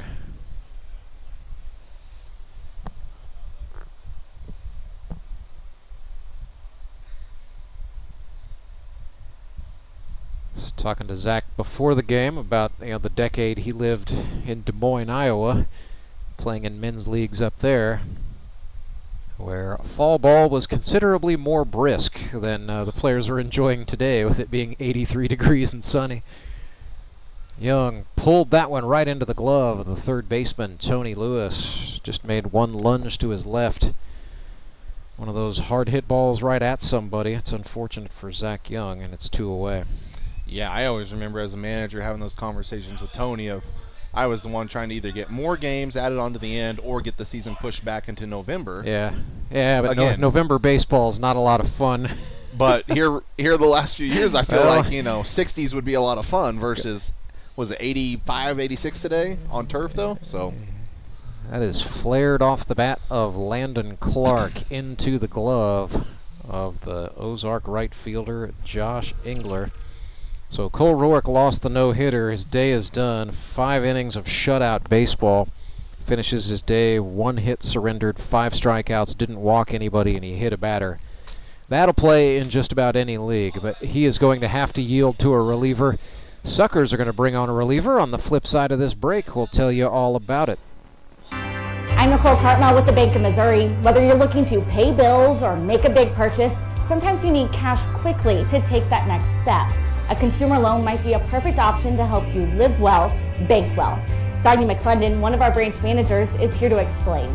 Thank you, Nicole. We provide personal consumer loans for almost any purpose, from building your credit to financing that new car. We offer competitive rates, and decisions are made locally so we can get you the money that you need quickly. But what makes our consumer loans unique is that personal touch. For example, I recently worked with a customer to secure a loan for a horse trailer. He could have went elsewhere, but he chose to work with his bank because of that personal relationship that we've built with him. Being able to work with your personal banker that you know and trust makes a big difference. That's right, because we work with our customers to help them live well, bank well. Get started at bankofmissouri.com.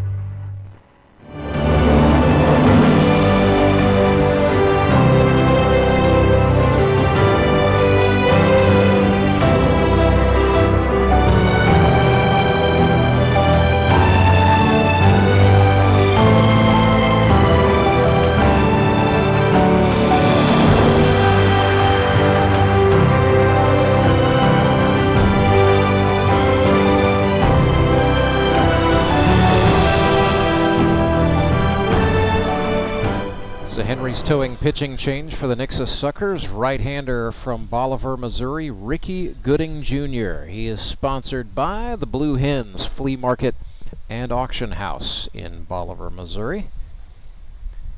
Let's get you the numbers on Gooding. Out of Culver Stockton College, 8 2/3 innings pitched here, his rookie year, 2025. 5 earned runs on 7 hits, a couple of strikeouts. Walks have been the Achilles heel. He has issued 13 of them, and he's plunked 1 batter. It's a 5.19 ERA. So for Gooding, key here is just settle in, not get rattled. Don't worry about that 7-0 score on the board. He's got to trust that the defense is going to work behind him. This is a Nixa team with a good defense. I mean, you look, there's just Gold Glovers all through the lineup, and even without Skylar Carter, you've got an outfield right now that is Jamar Avery Hart in center. They have put Seth Burns out in right, and they're still using Trent Simpson in left. So, yeah, defensively, that's not bad at all. And Landon Clark has been playing very nicely at the hot corner over the last couple of games. They've platooned a little bit in that spot earlier in the season, but I've been pretty impressed with Landon Clark. Yeah, he made a great play on AK's ball earlier in the game, and you know, other than that one errant throw he had last inning, he looked really good over there early on in this game. Glove's been good, just got to make the throws. Austin Kendrick tried to test Landon Clark there, but he pulled it just foul down the third base line. So 7-0 in this one. Mountain Ducks trying to win the GRBL South Division. Coming up today at 3, the Republic Locos take on the Springfield Metropolitans. Springfield trying to avoid history, or infamy, depending on how you look at it. I mean, I kind of was joking around. I said you guys should just throw this game and then run the playoffs. Yeah, that's true. And you can go. Just tell everybody you were messing with them all year. You can go for the regular season and, in theory, still win the championship if you run the table. And that, when you look at that team, yeah, it's a team that could do it, along with their pitching. Oh yeah, the pitching and they're the number 2 defense in the GRBL. The problem is they have the number 6 offense in the GRBL. Oh, absolutely. You can't leave 50 guys on base every game, and you can't lead off with triples and not score those guys. Yeah, it's been a rough go for the Metropolitans. We'll see if they can piece it together. Going to be Logan Wiley versus Ryan Cram, the pitching matchup, which is tasty just in and of itself. Austin Kendrick sheds the collar, gets into the hit column with a base hit into center field, and AK is on for the Mountain Ducks here in the top of the 6th. Yeah, I heard I'm coaching third base for the Mets today. Is what I've been told. Well, that's a nice acquisition by the Mets. Yeah, is what I've I also say. been told that somehow Toby Yorks may have 4 flat tires, and I'm playing as Toby Yorks today. I see. So well, we'll go downstairs into the janitor's closet, get a wig. Their big red wig. Yeah, we're gonna look for a mop and paint it red. I know they've got some Panther red paint down in one of the storerooms. So. Oh, Spit's not able to get it. Oh goodness, yeah. Foul ball ends up on the carpet. So. The plate appearance will continue for Brian Sanchez. He is batting for Cole Roark, which tells me Brian Sanchez is going to be pitching in the bottom of this inning. Sanchez, rookie from Barquisimeto, Lara, Venezuela, the same city that produced former GRBL MVP Jose Vargas.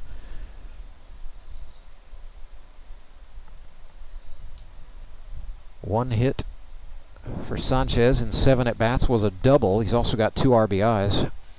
You can tell me how this has gone all year, but the first time I saw him throw was opening weekend. He looked really good. So I don't know if he's been throwing a lot for him or not, but he looked really good. He's pitched a total of 9 innings. He was the starter for the Ducks in their last game, and he got shelled a bit. But if you throw that one out, then yes, Brian Sanchez has had a great rookie season, usually used in 1 and 2 inning appearances, so I think that's what the Mountain Ducks are going to ask of him today. If he can keep the ball down in the zone, that's going to be big. Hey, there's a ball that's up and into center field. Second hit of Brian Sanchez's GRBL career. Keeps it moving for the Mountain Ducks, who now have back-to-back singles. Yeah, Brian Sanchez, one of those pleasant surprises who tend to show up right before tryouts. Oh, I remember hearing the story about how he found out about it and stuff. And when I was down in the dugout earlier, Tony was translating a little bit for me.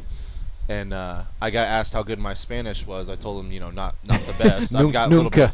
Yeah, I see, but it's not spoken well. Right. And Brian, he kind of laughed at me, and I was like, well, at least he understood. Yeah, me. he's got a sense of humor for sure. So Creed Smiley, the batter here. He'd have definitely fit in with that first year of the Mets team. David Rodriguez and Jose Vargas, and Brian Lopez. Yeah, that would have been a lot of fun. Well, we had enough of them on the team that year, of the Latin players, that it was there was a Spanish broadcast at one point. Yeah, we tried it. Yeah. I need Chris Meza to really make that effective. And then we even broke out the Los Mets jerseys 2 years after that. So when David came back to the team. Yeah, well, we need David to come back for some more, but he alleges he's retired now. Hey, I saw a video of his kids playing soccer. His little boy, the older one. Fabrizio, yeah. Man. He may have picked the right sport with soccer. That boy looks good. Ooh, the 1-2 was a bouncer. Runners will motor up for the Mountain Ducks as it got behind Spitz to the backstop. It'll be 2-2 to Creed Smiley, sponsored by Air Services. 6 hits in his first 6 GRBL games, trying to keep a streak hot. Yeah, unless Fabrizio is, playing down 2 divisions like a Danny Almonte or something like that. No, that boy looked really good. I think Fabi's got talent, and I know David. He's coached. He coached Fabi, and David secretly was not a bad soccer player. I was a soccer player myself. I've seen David handle the ball, and I was like, yeah, he's got handles. Yep. He looks like he can go. 2-2. Ooh, Smiley goes down on strikes. Well, that's a big one for Gooding. But he's not out of the woods yet, just one away. And back we go to the top of the order for the Ducks, to the red-hot Brett Gallion, the school principal from Republic, Missouri, who now has 8 hits on the season, needs just one more to equal his total from yesteryear. And I think the Suckers heard me, because they're going to intentionally walk Brett Gallion. Well, I mean, that is clearly, we have a good defense. Let's keep the force outs open and, you know, not give Brett a chance for another hit and 2 more RBIs. It is a sensible baseball maneuver. Trey Simpson up here, he's 1 for 2 on the day, also has a walk, has an RBI. And that one got away from Spitz. Gooding's going to charge in, but Kendrick is not going to force the Suckers to make a play at the plate. Who's leading the league in hits this year? What is that? It's right now it's 11 hits in 6 games. Jacob Carlson and David Edwards from the Showmen are both there. So single season record of 18, not in jeopardy yet, but you know, both those guys would need a couple of multi-hit games. Yeah. You know, it's feasible. Both of them are certainly hitting well. I mean, David Edwards always hits well, but as does Carlson.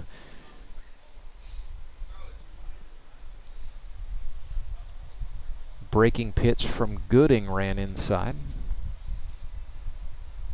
3-0. I suspect Simpson will just keep it on his shoulder here.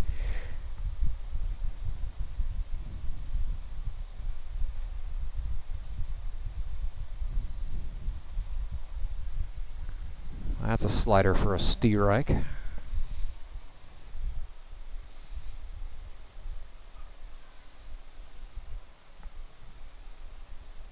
One out, bases loaded. The 3-1 pitch, and he walked him. That will walk in a run. So that makes it 8-0.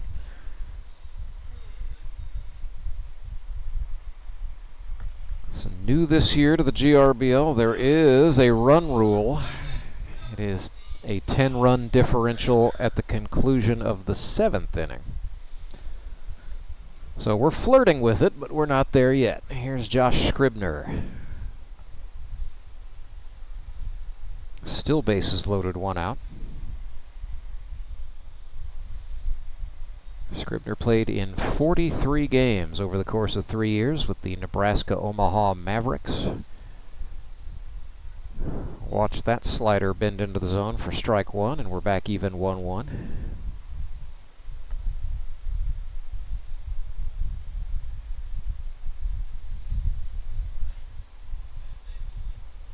Last I knew, the wedding day for Josh and Kelsey was October the 4th, so hopefully that's still on, and hopefully all that's going well. I'm hoping that's a Saturday, right? You'd think. It is. Yes, it is. It is Saturday. So you know, definitely. He could pull the Skylar Hinson. Yeah. That has been done. Get married on a Saturday, play on a Sunday, truck out of town for the honeymoon on a Monday. Yeah, I wouldn't be worried about him from the wedding. Usually the bride and groom, you know, it's all, you know, kissing hands, shaking babies type thing. So, you know, they don't get to do much. So, you know, he could roll out here Sunday and be just fine. Now, if he was a groomsman, on the other hand, I'd be like, well, that's going to be a long night. Yeah. No, and when it's your party, you don't really have time for the real antics. 3 balls, 2 strikes. Got him. Gooding. Nasty breaking pitch there. Makes the situation a little bit more manageable. It was a beautiful pitch. Not an easy out, though, with Andrew Meyer. Well, I think at this point in the game, too, as a Suckers player, you try to do things right. So you go into next week having feeling that you've done something right. Yeah. And if they're able to get out of this inning only giving up 1, that's going to be a huge deal for him. And Gooding just needs a nice outing. I think that would do just a lot for his confidence. I mean, he can make pitches. You just saw it there against Scribner.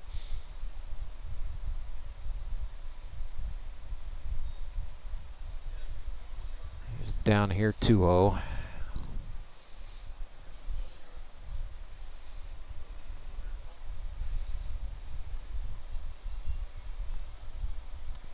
This kind of reminds me a little bit of Seth Burns in his first year. You know, Seth, you could see, you know, the ability was there. It was just maybe a little rusty. You know, mechanics would sometimes fall apart as an outing went, but Seth has gone on to become a pretty reliable and trusted hand. Yeah, I remember Seth when he first came in the league. It was more really good stuff, no location. Yeah. Again, that's the rust.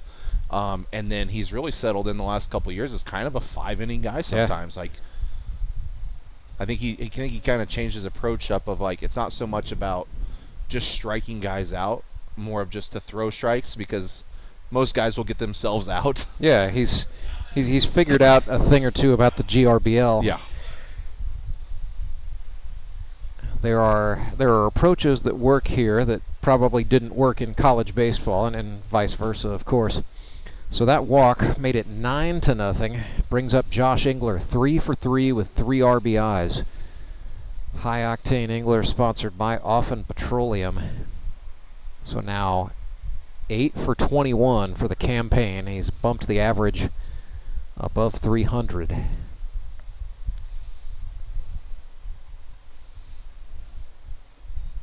And looking back, well, 2023, Engler had 11 hits and 8 RBIs, so yeah, regaining his form. 2-0 from Gooding. That bends into the zone for a strike. I talked to Josh a little bit down in the dugout, and he told me he was very much happy and content with being the 3-inning guy, you know, getting some at-bats and being the kind of the closer in the back three. And then when Cole kind of got hurt there mid-season, he kind of stepped up a little bit. But now that Cole's back to throwing and looks healthy, healthier, Josh said, I'm totally fine just throwing 3 innings. And I think in years past, Josh was the guy that was like, I want 5. Right. I want to be in the rest of the game. And now he's like, hey, this role player / I get my at-bats, play a position, close out the games. Yeah, he's enjoyed a little more balance to his workload as he's down on strikes there. Gooding's second of the ball game. But yeah, that was something Engler said, you know, on draft day. It was like, you know, I want to play some shortstop or some outfield. I want to get more ABs. I've discovered I kind of like hitting as I've aged, and most pitchers do. And he's been doing it, so I can't argue with the result. And part of that comes down to is when he was with the Suckers a lot, throwing 5 innings, he put a lot of pressure on himself. Yes, he did. And you would see sometimes that fall apart in those later innings. So I think to have Cole as the main, you know, guy leading the innings, it takes a lot of pressure off of Josh, and he's able to really settle in and do what he does best. So we'll bring you Brian Sanchez on a Henry's Towing pitching change on the other side of this quick timeout. Remanufacturing isn't just a process, it's a legacy. From the seasoned hands of our experts to the eager spirit of the new generation, we bridge the gap by bringing together knowledge and innovation. We are one team with diverse experiences. We are moving toward one goal to ensure our future thrives. We are on one mission to pass down wisdom and embrace the new, ensuring the earth flourishes for generations to come. We are CNH Reman.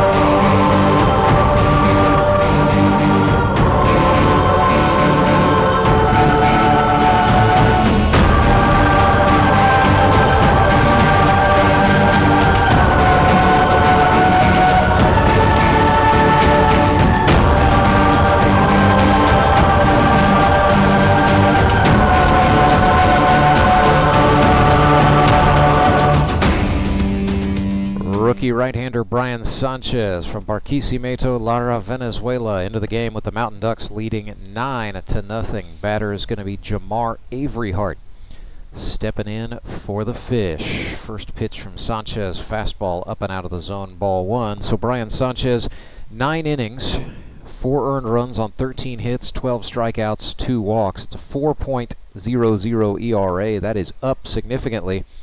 It was sitting 1.13 before the Branson Showman got to him a week ago, Brock Chaffin, for 3 earned runs on 5 hits, a triple, a double, and a home run. So take away the shelling he sustained back on September 21st, and it's been, pretty even keel, pretty steady stuff from Brian Sanchez. Well, like I said, the few times I got to see him throw, he looked very effective. He has that good arm whip. It's a good live arm. He's got the slight tilt to the hat, little Fernando Rodney action going on with the hat. So that was La Curva, and Avery Hart got under that. Into left field it goes. Scribner, and he misread the baseball, and it falls harmlessly down. So Avery Hart is on.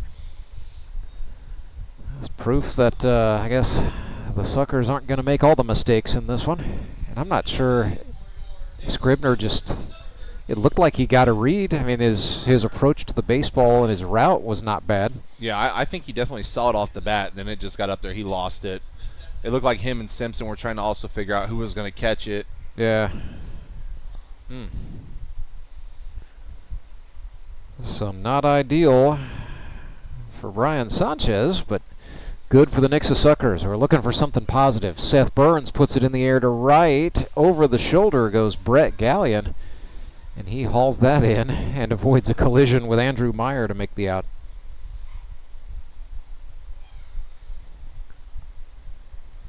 Not a bad idea by Seth to try to go sort of in between into no man's land. He just put too much loft underneath it. And the batter is Arturo Liendo. So here we go, Los Venezolanos, the 2 players from the Caracas Metro, meet as foes. Brian Sanchez de Barquisimeto, Arturo Liendo de Caracas.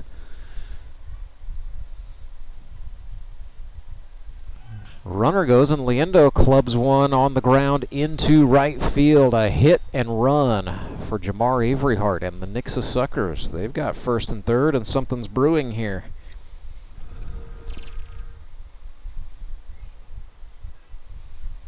Yeah, this is kind of what we were talking about. Is it's not impossible to come back down from 9, but you want to make sure you're doing things right at the end of the game. And I don't know if that was a hit and run or if Jamari was just planning on taking that bag by himself, and it worked out. But I mean, first and third, 1 out. You'd hope to see them score a run here and at least get on the board. I don't think the Suckers call signs. It's up to the runners. So in that case, Avery Hart saw something, and then Liendo saw Jamar take off and put the bat to it. Ricky Gooding, the pitcher, thought about it, but that's in there for a strike. Top of the order here for the Suckers. It'll be Gooding, then Caleb Cole. Big open stance from Ricky Gooding Jr. Sanchez bent that one inside for a ball. Ricky Gooding, sponsored by Blue Hens Flea Market and Auction House in Bolivar, Missouri. So first and third.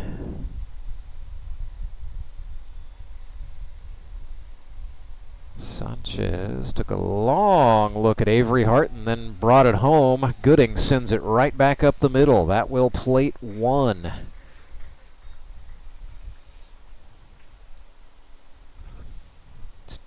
Gooding wasn't fooled there. That was a pretty attacking swing, I thought.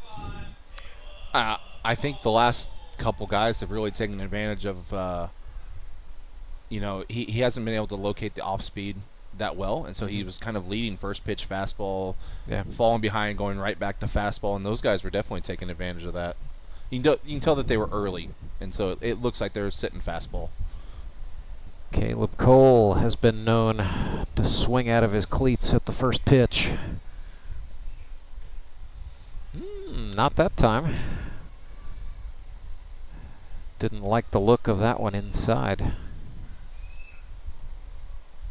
Caleb 0 for 1 today. Popped out to the shortstop last time.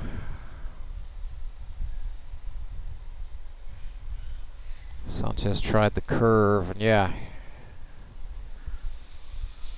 Not sure if he's releasing it early or what is happening to the Brian Sanchez curveball. Yeah. And that's where an inexperienced catcher, you stick with the curveball to see if you can get Caleb to chase, but he's probably going fastball. Yep. I'm not sure what Caleb was looking for there on the 2-0 fastball. You had him set up for that pitch, and I mean, it's for what he's throwing for strikes right now. I would still sit on it. That was heat, no doubt. Here comes the 2-1. Yep. Cole was ready for it that time, and that will drop in front of Emery. Runners froze on the line drive, and so Joe Emery will rifle that to the third baseman, Tony Lewis. Mountain Ducks asking Joe Emery what just happened there. Nonetheless, you love a good 8-5, don't you? You don't see him often, but you gotta. I mean, and the runner really didn't have anything to do there. It looked like that ball was going to be caught. Yeah. Joe may have lost it a little bit and kind of just picked it on a one-hop. And with Joe's arm, it's tough. Courtney Spitz swings and misses at strike one, and that was a breaking pitch at 67 miles per hour. I can't tell, but it may look like Spitz has switched to Zach Young's bat. Yeah, well, I broke made one. the thing, so it's usually a big barrel bat, so maybe Spitz is looking for a little more lane. I could be wrong. Is May that not be. a 34, or is he? Yeah, is he Zach's up north swinging of that? 34s, larger barrel. I can't tell from here, but it looks to be a bigger bat than Spitz normally swings. Well, and he broke one earlier in the game, so he might be on borrowed lumber or nothing. Zach Young just said, "Have at it, Hoss." Maybe. I say I just know that that's what Zach's look like when he has me make them for him. I believe you're right. Trust the bat maker. 2-1 to Spitz was a slider down. And now we're at 3-1. You know, I don't know this umpire's name behind the plate. This is Brian Lozano. Brian Lozano. Props to Brian Lozano for keeping this strike zone pretty much where it's been all game. And, he could have easily gone away. Blown it up in a blowout? With a 9-0 game. Like, this game could, easily be in the 9th inning already. But he has kept a good, tight zone for both teams. Yeah. And that's tough sometimes as an umpire when it's hot and it's a blowout. Yeah. So Brian Lozano and Ed Browning both. These were two of the officials for the championship game last year. They worked a lot of playoff games leading up to that, and this is a good GRBL experienced crew here, and they really take the opportunity in this league seriously. Both of these guys, they're working the second game as well, so they'll have Locos Mets today at 3, just switching positions. But yeah, we in the GRBL front office, appreciate both of these guys, and we care that they care. Well, and it's different having an umpire in the field and one behind the plate. Like, not everybody has good eyes for behind the plate. The zones vary and stuff. But, Brian, it seems like, has a great zone. Another guy we've had in the past, of Ricky Hammers. Yeah. It's good. Like, you want those guys behind the plate.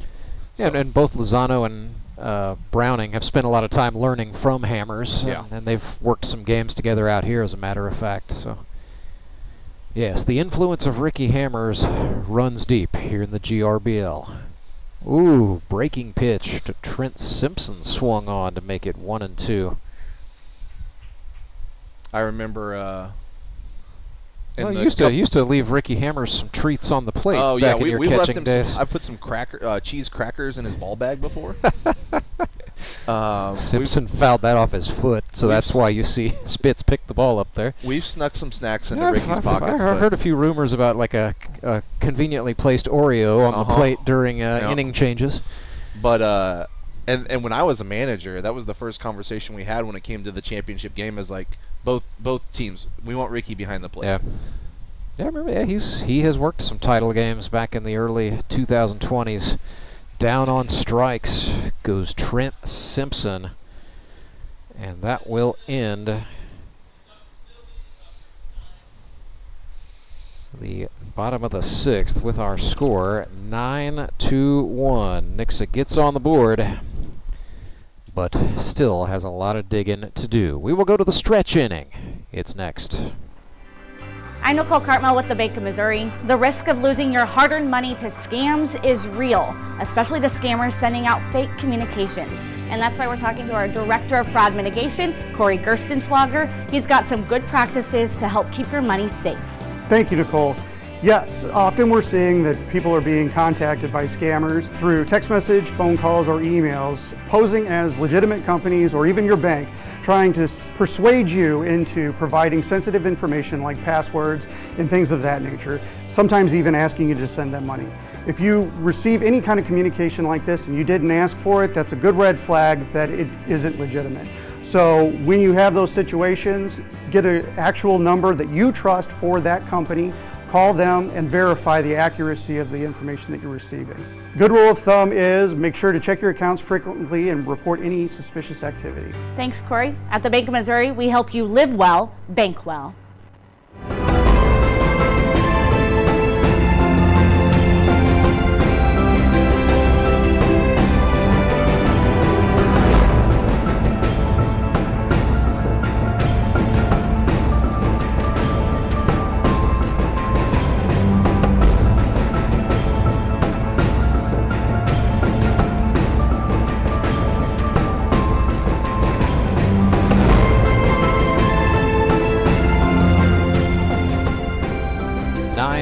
Is the score. Top of the 7th inning. Ozark Mountain Ducks lead the Nixa Suckers by 8. I'm Rance Berger. Big thank you to Brock Chaffin for stopping by and hanging out for some innings. But Brock on assignment with his former club, the Springfield Metropolitans, who are pulling out all the stops, calling in the big hog out of retirement. Brock Chaffin going to do some base coaching for the Mets today. So he's headed down to the field, and we will stay with the action on the field. Joe Emery steps up for the Mountain Ducks. Up by 8. Ricky Gooding Jr. hanging in for a short-handed Nixa Suckers team. At this point, if you're Nixa, here in the 7th, looking for anything positive, anything you can take into the month of October. You know, they knew going into today that the eliminators were very, very likely in their future. The question is going to be how they are seeded for the eliminators.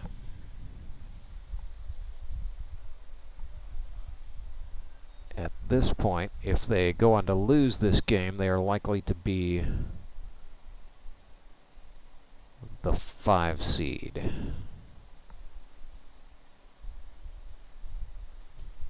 But we will see. It's not over yet. Joe Emery ahead in the count, 3-0, and he walks.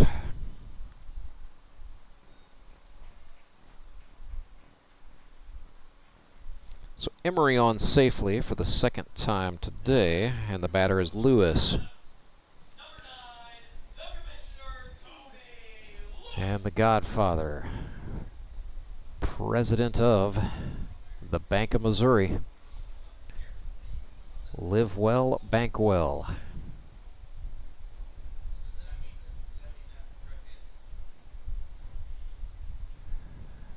Gooding ran that one inside for ball 1. So in terms of offensive production, Tony has had 4 different seasons where his hit total was 6 over the course of 6, 7, or 8 games. So he's looking for a personal best here. Has his name on that Howard Bell Trophy 1 time. That was as the player manager of Grip and Rip Black in the league's inaugural season. He's been with the Showmen, the Suckers, and now the Mountain Ducks. Also the Mavericks in there. A one-off year in 2024, so this is his 2nd stint playing for Austin Kendrick and the Quack Pack.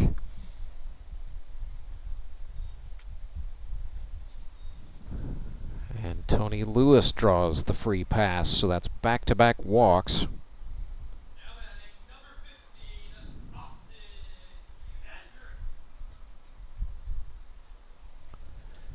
2 runners on, nobody out, and the batter is Austin Kendrick, who just shed the collar. He is 1 for 3 on the day. Now 1 for 11 for the season. 43 hits. He also won a league title in 2016, the inaugural year. With Grip and Rip Black, he became a player manager the following season when the league expanded to 6 teams. He's been to the finals a total of 4 times. Those finals appearances have produced championships twice. One in 2016, one in 2020. Mountain Ducks were the Season 5 champions in the first season of what we call the Town Ball format. That's the format we still use today. 6 teams, each one named for Springfield, Missouri, or a surrounding community. An homage to those Field of Dreams days.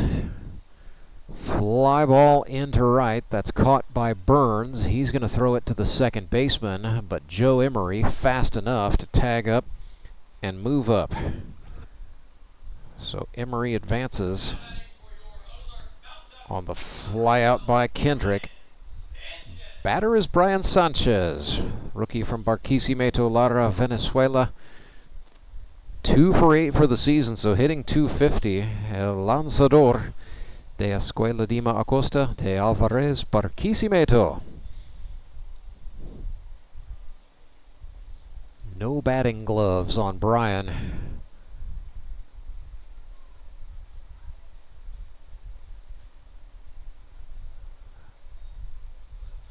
A lizard skin on the bat, I believe. That's it. Gooding threw him an off-speed pitch, and yeah, Sanchez went around. He's smiling at himself. Strike 2 for flinching. The 0-2 from Ricky Gooding. Got him. Sanchez thought he checked. Down on strikes he goes. And that is 4 strikeouts for Ricky Gooding. 10th man in the order is Creed Smiley, batting here first and third, 2 away. Creed 0 for 3 today, struck out his last time up.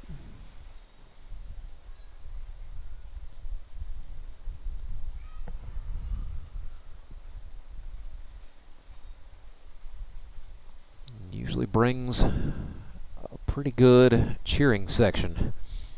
He's sponsored by Air Services.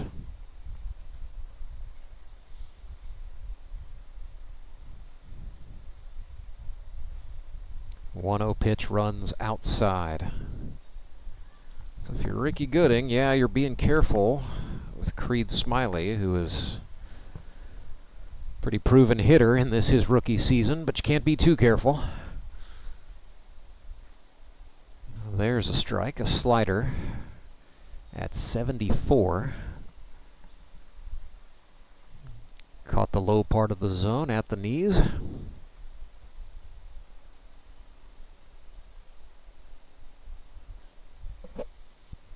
And Gooding misses outside with the fastball. So coming up today, 3 o'clock scheduled start time between the Republic Locos and the Springfield Metropolitans. Locos trying to put some pressure on Moon City in the north. Republic goes in 3-3. They're 1 game back of the 4-2 Mavericks. Metropolitans were rained out last week, so they are 0-5. Headed into the final game of the regular season. Smiley puts one in the air to center. It drops in front of Avery Hart. It's a base hit and an RBI for Creed, who now extends a hitting streak to 7 games. What a rookie year he's having. You know, and all the solid defense he plays behind the plate notwithstanding, Creed Smiley has become a serious offensive producer for the Mountain Ducks, who now lead 10-1.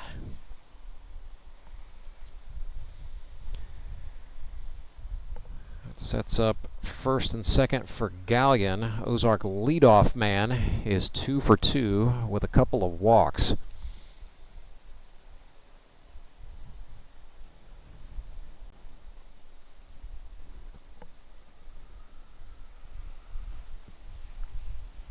Breaking ball into the zone, strike one.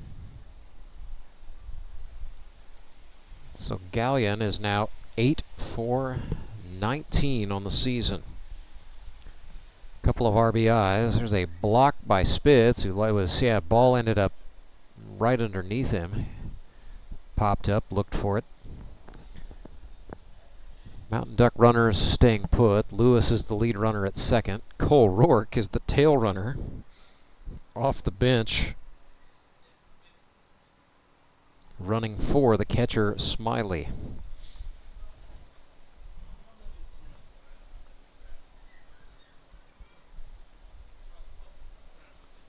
Two balls and a strike.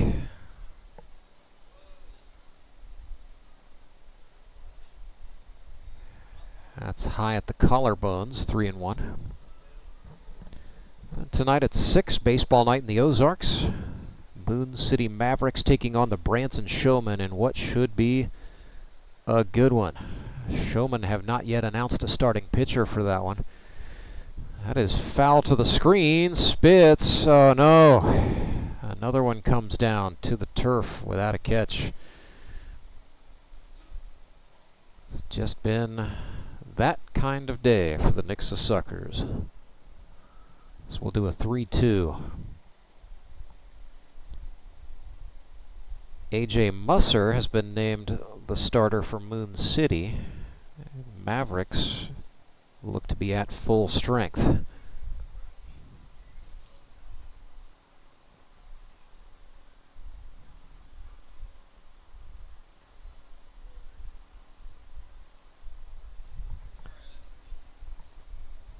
Three and two, payoff pitch, swung on, lifted, that is tailing foul toward the Ozark dugout on the first base side. It will go off the roof.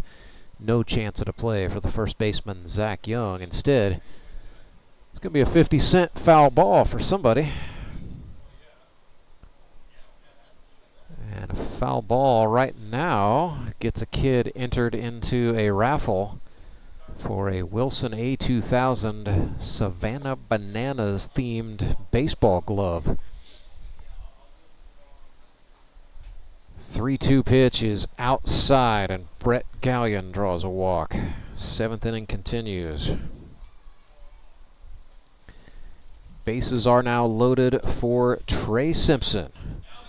So he's got a couple of RBIs. He is 1 for 2 on the day. He has drawn a couple of walks. A single out to center field in the 5th has been the highlight, and now, well, we had a mound visit. Then we had the umpires get involved. And now a couple of infielders talking to Ricky Gooding. The Nixa pitcher's frustrated about something.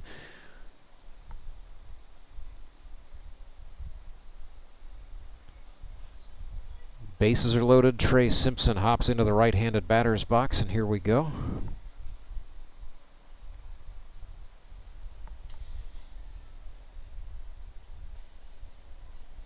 Fastball for a strike.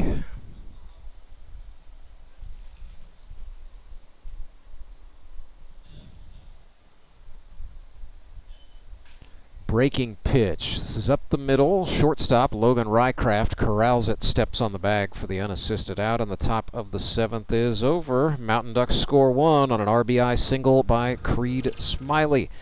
Ozark leads 10-1 at the 7th inning stretch. And here in the GRBL, the 7th inning stretch, sponsored by Sumit's Hot Yoga. At Sumit's Hot Yoga, you are going to feel awesome. I need a change. My workouts are too boring. Oh, I've got an amazing workout for you. Hot yoga. I've lost weight and I'm more flexible. Try our community classes for only $8. Sumit's Hot Yoga. You are going to feel awesome.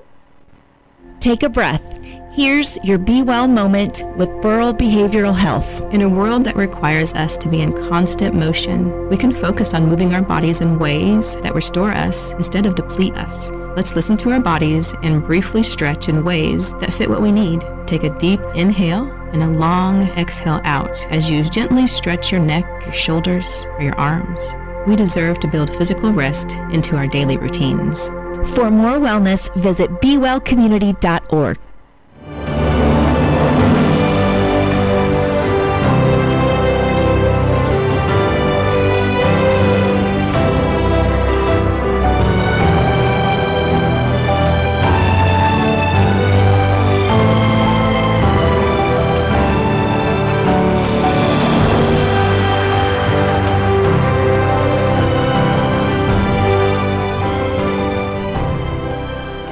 Henry's towing pitching change for the Ozark Mountain Ducks, leading 10-1 on the downside of the 7th inning stretch. They have called upon the right-hander from Mount Vernon, Missouri, sponsored by Offen Petroleum. Talking about Josh Engler, 6'6", former basketball player and baseball player at Mount Vernon High School. An imposing presence up on that pitching rubber, facing another old Mount Vernon Mountaineer in Logan Rycraft. Slider swung on, fouled off. Josh Engler in 15 innings has given up 5 earned runs on 12 hits, struck out 14, walked 7, and hit a batter for a 3.00 ERA. The last time he faced the Nixa Suckers was September 14th. Gave up 2 runs on 5 hits, struck out 3 and walked 4. Suckers loaded the bases on him in the top of the 9th, but Engler produced the ground out that would win the ball game. Logan Rycraft ahead 2 balls and a strike in this battle of Mount Vernon Mountaineers. Yes, that really is their mascot.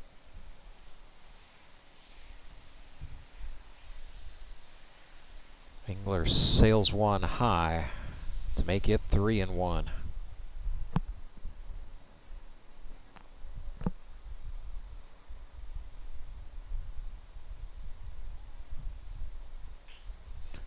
Might have broken his bat. One hop to the shortstop. Trey Simpson hopped the throw, and the first baseman Kendrick cannot hang on.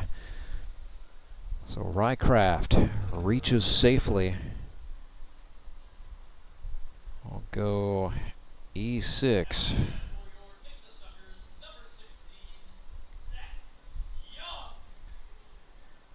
Nonetheless, Suckers will take all the base runners they can get and not look down their noses. Zach Young bats with the speedy Logan Rycraft aboard. Young 0 for 2 today.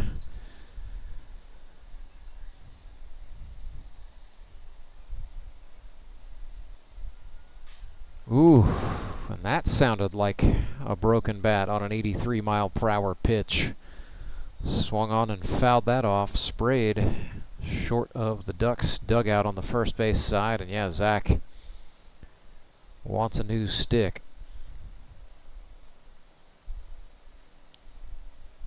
So it looks like he's got his own spare, as he just turned down a couple of offers from teammates in the on-deck circles. So he will take a moment. While we have a moment, we'll say a big thank you to the title sponsor of streaming coverage of Grip and Rip Baseball here on the YouTube channel, Central Bank of the Ozarks. Strong roots, endless possibilities, an equal housing lender, member FDIC, Central Bank Company. And if you are new to the channel, or if you're not new to the channel but you haven't subscribed, why not give that subscribe button a little push? That way you will always know when Grip and Rip Baseball is happening. You can tune in live and free and check it out from anywhere in the world. Except maybe North Korea. We're probably blacked out there. Be 0-2 to Zach Young. Anyway, if you're in North Korea, let us know in the chat, would you?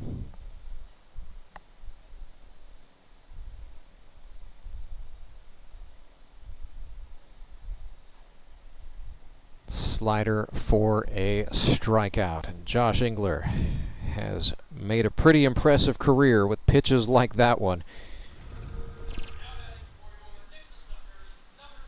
Engler, top 5 all-time in strikeouts.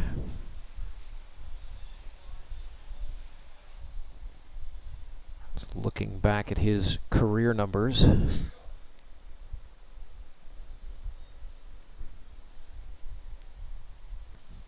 That was 181, I do believe. Only 2 pitchers have ever reached 200. Skylar Henson and Clay Murphy. You got Andy Galley at 193.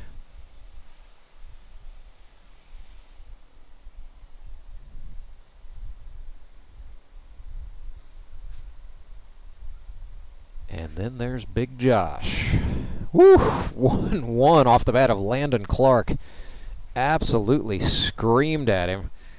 But Engler held on, and then he made the throw over to first to double off Logan Rycraft. Well, Engler came within an inch of probably eating that one. Instead, it's a double play, and the Mountain Ducks get out of the 7th inning with a 10-1 lead. Back with more Grip and Rip baseball right after this. When Gary and Sandra Henry started Henry's Towing nearly 5 decades ago, customers knew that Henry would be the guy coming to help. People would call and ask to let Henry do it. And as Springfield has grown, our family has grown as well, so there's always someone around to come help you out. Everyone at Henry's is a member of the family, fully trained and as dependable as the original. With a family this size, help is always right around the corner. So if you find yourself in need of roadside assistance, remember to call the name you've grown to know and trust. Remember to let Henry do it! Do you ever wake up and feel like you're already out of energy? I haven't felt that way since I started doing yoga. You do yoga? Every morning. Best change I've ever made. Try our community classes for only $8. Sumit's Hot Yoga. You are going to feel awesome!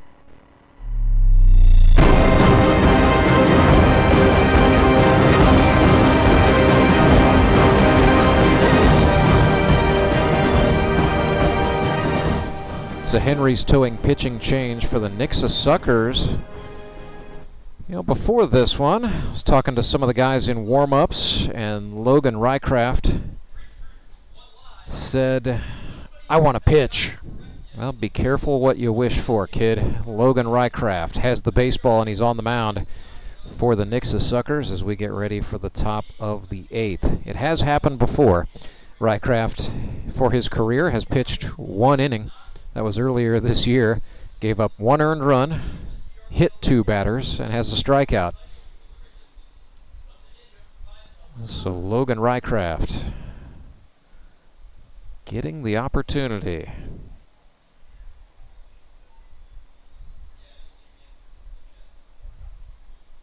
I think we have a correct answer in the chat for a trivia question. So they ask those over the stadium, PA, and usually if we go long enough without an answer, sometimes I mention it, but didn't have a chance to this time. I believe Maria Engler got that right. Yeah, in the history of this league, a GRBL player has never hit for the cycle. We've had all sorts of things, but never a cycle. Here's a grounder to the third baseman, Landon Clark. Oh, and his throw brought Zach Young's back foot off the bag as he stretched to full extension. He argued a little, but didn't argue very hard, making me think Ed Browning had a front row seat for that and made a fair call. And so, Scribner reaches for the Mountain Ducks. Batter is Andrew Meyer in the left-handed batter's box. Rycraft threw a ball there, up and away, 79 miles per hour. Velocity looks pretty good. If Logan can dial in his location and maybe serve up a few grounders, this may have a chance to work out just fine. He's down here 2-0 after missing away. Meyer, sponsored by the Bank of Missouri. Live well, bank well. That's outside, so we're seeing away, away, away to the left-hander.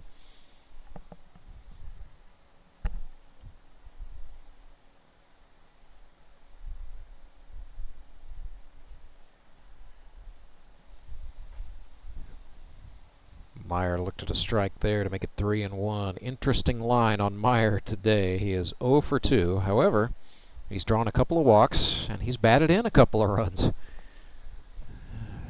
Done about everything but hit, and he walks again the third time today. Andrew Meyer, hitting in the Ozark cleanup spot, has drawn the free pass. Well, out of the frying pan into the fire. Now we see the battle of Mount Vernon Mountaineers reversed. Rycraft pitching and Josh Engler batting. He's 3 for 4 with a double and 3 RBIs today.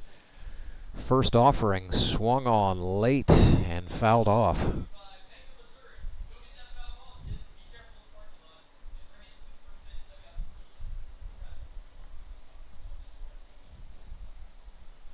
Nothing in one. Breaking ball for a strike at 72. So looks like Rycraft's high-end velocity is around 80, and then he's taking 8 miles per hour off for the breaking stuff. That was a breaking pitch that didn't break. Ball 1, it's 1-2. Gotta miss pretty high to miss high on Josh Engler. That is outside. 2-2.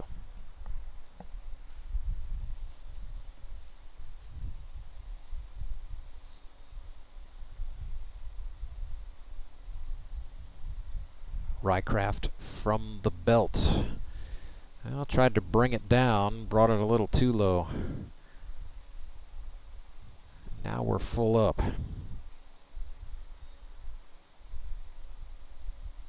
3-2. Swing and a grounder. Left side. Caleb Cole flips over to Landon Clark, and they will take the force out. So Caleb Cole back over in familiar territory, playing the shortstop spot with Rycraft on the pitcher's mound. Suckers using Ricky Gooding Jr. at second. Still Landon Clark at third, still Zach Young at first base. Simpson, Avery Hart, and Burns, the outfielders.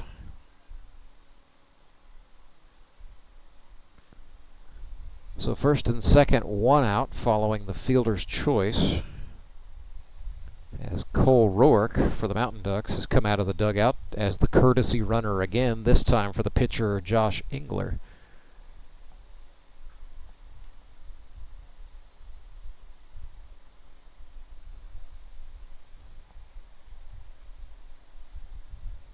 Woo! Little chin music. Brushes Emery back. Joe 1 for 3 today with a single and a walk.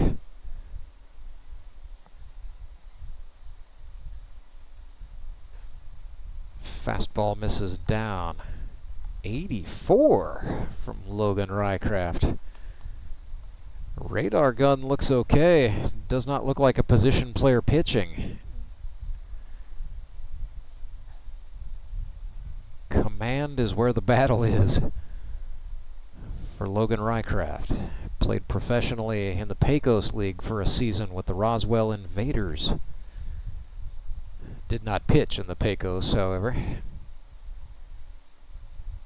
Emery watched ball 2 go by there. Check that, ball 3. We're 3-2.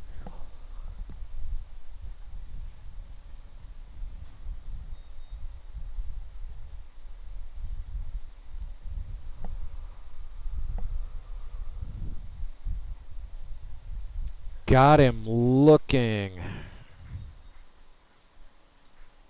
So a strikeout for Logan Rycraft.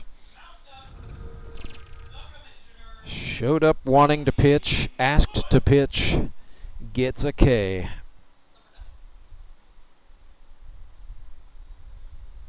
Tony Lewis 0 for 2. A strikeout, a walk, and a hit by pitch. Rycraft starts him off with a fastball inside. Ball 1. 86 miles per hour.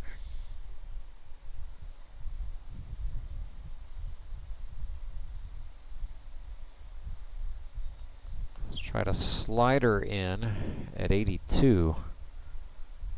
Well, that might have been a fastball. On second thought, there was not a lot of lateral movement there.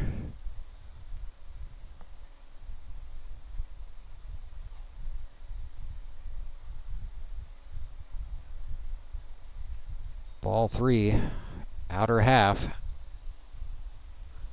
And when you don't pitch a lot, consistency can be hard to find. Rycraft is consistently missing away to left-handers. And so therefore you think maybe a mechanical adjustment would solve the problem down the road as he walks Tony Lewis.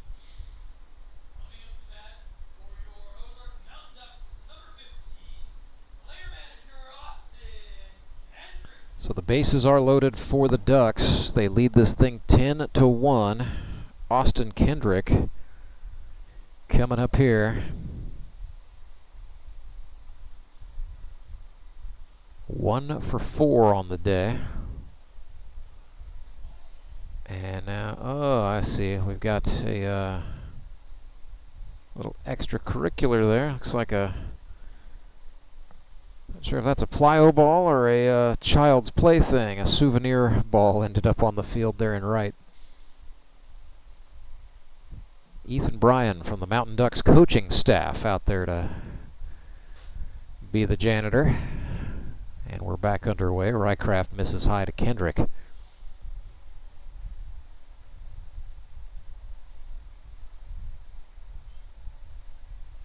Kendrick pulls this one sharply to third. Clark will step on the bag. That is out number 3 on the force. And so the top of the 8th is done. A scoreless inning ultimately for Logan Rycraft. After issuing a couple of walks, he makes his way out of it. We are in the middle of the 8th with the score Ozark Mountain Ducks 10, Nixa Suckers 1. We're back after this.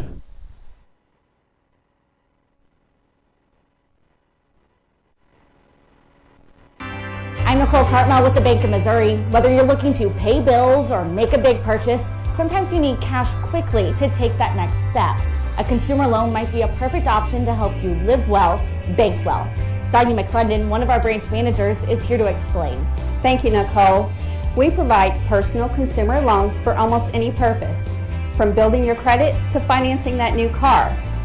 We offer competitive rates, and decisions are made locally so we can get you the money that you need quickly. But what makes our consumer loans unique is that personal touch. For example, I recently worked with a customer to secure a loan for a horse trailer. He could have went elsewhere, but he chose to work with his bank because of that personal relationship that we've built with him. Being able to work with your personal banker that you know and trust makes a big difference. That's right, because we work with our customers to help them live well, bank well. Get started at bankofmissouri.com.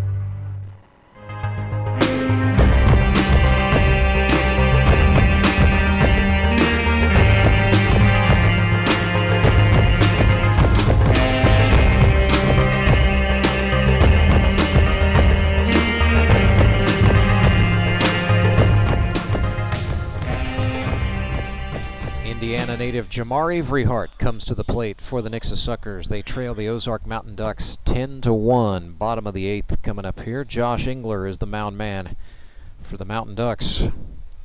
Got Avery Hart chasing a slider for strike 1.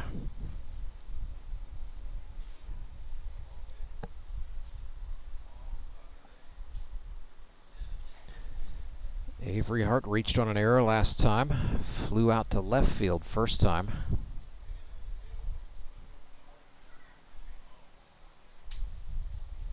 Woo! High, tight, and ducking out of the way is Avery Hart of an 85-mile-per-hour fastball. That was headed for the hole in the ear flap on his helmet. So he's out of the way. 2-1. Looked like he said something to either the catcher Smiley or the pitcher Engler when he came back in. Josh attacked with a slider in, and Avery Hart fouled it off. So Avery Hart not fooled as Engler attacked front door with the slider. 2-2. Swing and a miss. Second strikeout of the game for Josh Engler.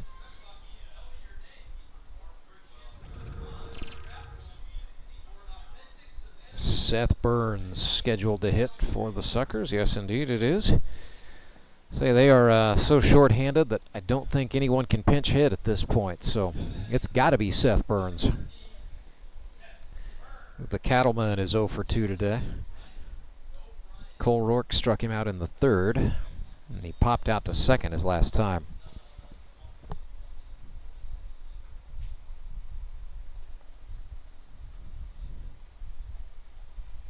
Swing and a miss there at a 77-mile-per-hour slider.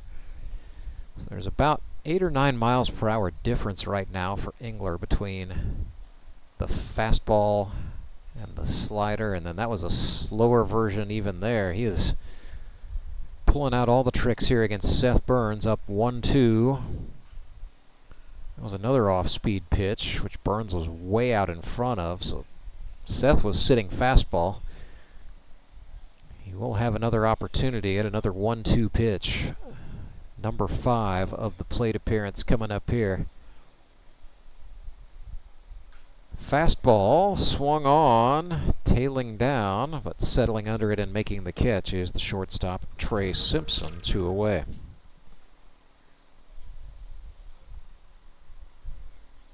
I'll bring up Liendo, Arturo Liendo.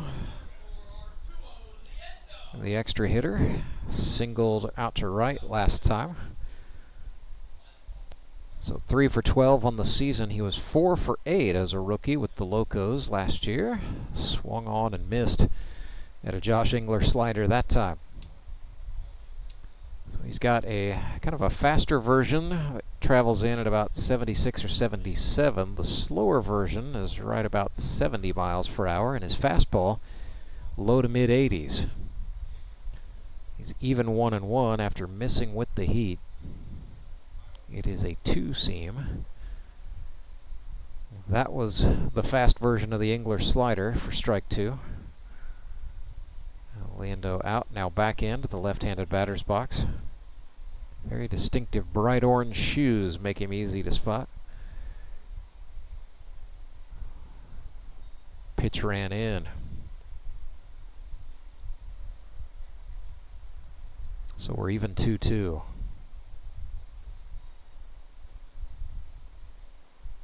Swung on and missed. Josh Engler.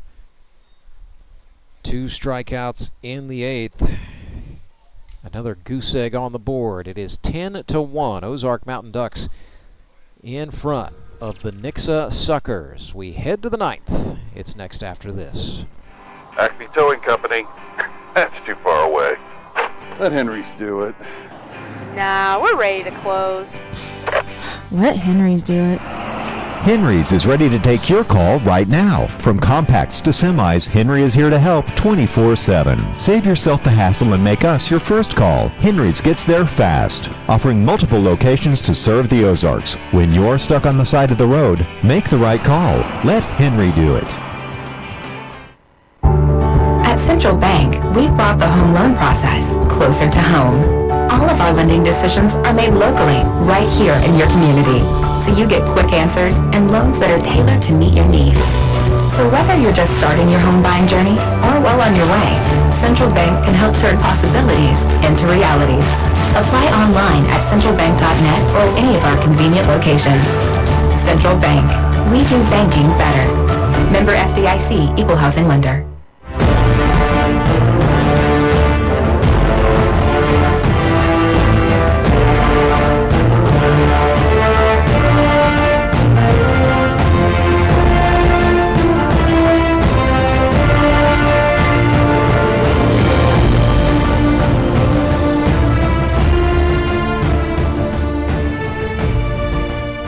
Nixa Suckers playing for pride. It's not over yet. It is the commercial-free 9th inning presented by Central Bank of the Ozarks. Strong roots, endless possibilities.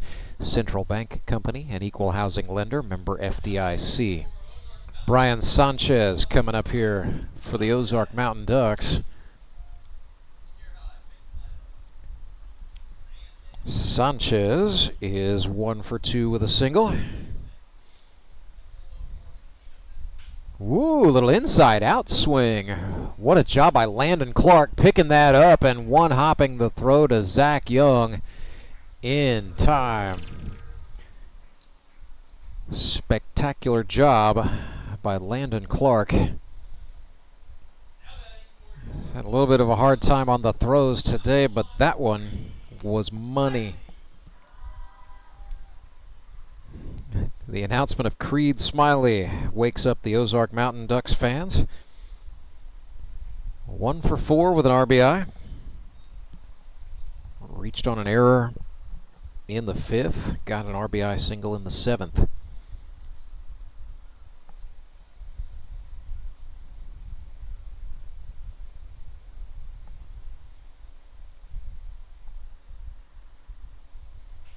Smiley chops this one into play. The shortstop, Caleb Cole, throws a pill.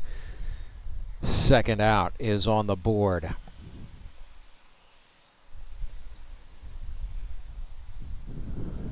Caleb Cole telling Logan Rycraft, hey, guess what? I'm playing shortstop next week. You know what? Rycraft settling in here, serving up some grounders. He has yet to give up a ball hit to the outfield.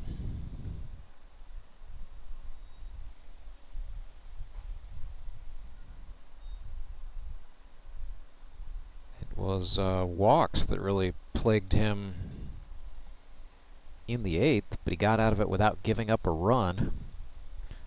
Up against Brett Gallion here.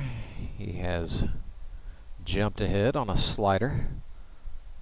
0-2.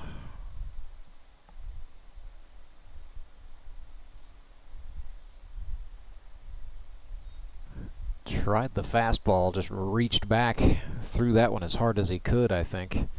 84. 1 ball, 2 strikes. Another heater. This one swung on and turned foul.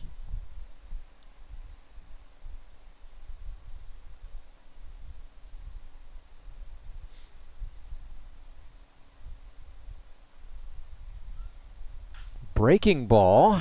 This is in the air to left. Up and making the catch, Trent Simpson. The first really hard hit ball to the outfield we saw Logan Rycraft allow, but it's no trouble for perennial GRBL All-Star Trent Simpson to retire Brett Gallion. It's the commercial-free 9th inning brought to you by Central Bank of the Ozarks. 10-1 is the score. Ozark Mountain Ducks in command of this one, needing 3 outs, and they will secure a win. They will move to 5-2. That will give them head-to-head criteria over both the Branson Showmen and the Nixa Suckers. So regardless of what the Showmen do tonight against the Mavericks, the Ozark Mountain Ducks appear poised to win the Grip and Rip South Division. Does not mean they will necessarily have the #1 overall seed. That remains to be determined, and as a matter of fact, the Mavericks hold head-to-head criteria over Ozark. So Ozark's trying to clinch the South and what would either be the 1 or the 2 seed in the playoffs.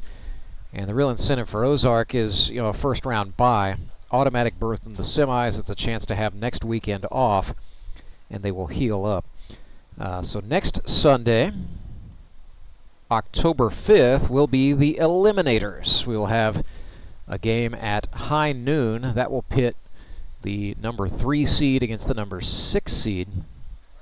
And then at 3 o'clock, I believe, the #4 seed will play the 5 seed. So right now, if this game holds, as it appears it is going to, Ducks beating the Suckers, Nixa would fall to 2-4. And that would likely put the Suckers in position to be the 5 seed. Some of that's going to depend a little on what happens between Locos and Mets.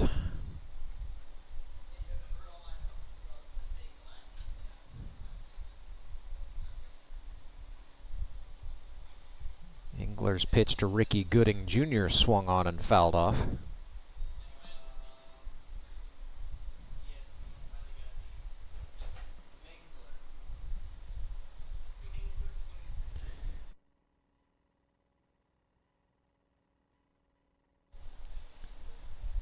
Whoa! Engler ran an off-speed pitch way inside. Ricky Gooding sprawled back and got out of the way. So the question mark in the playoff picture, what's going to happen between the Locos and the Suckers, because the Suckers had a rain out. If they end up 2-4, and if the Metropolitans beat the Locos, I mean, Springfield's going to be the 6th seed regardless. What we're then playing to determine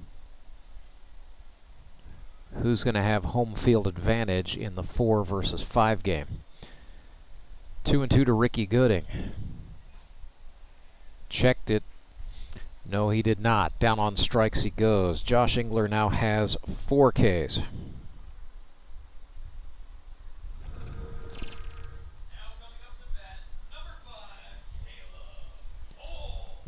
It's been a good day for some of the Mountain Ducks' brightest stars. We saw 5 scoreless innings from Cole Roark. Josh Engler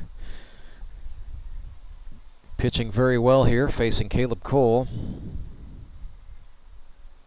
Engler also 3 for 5 with 3 runs batted in.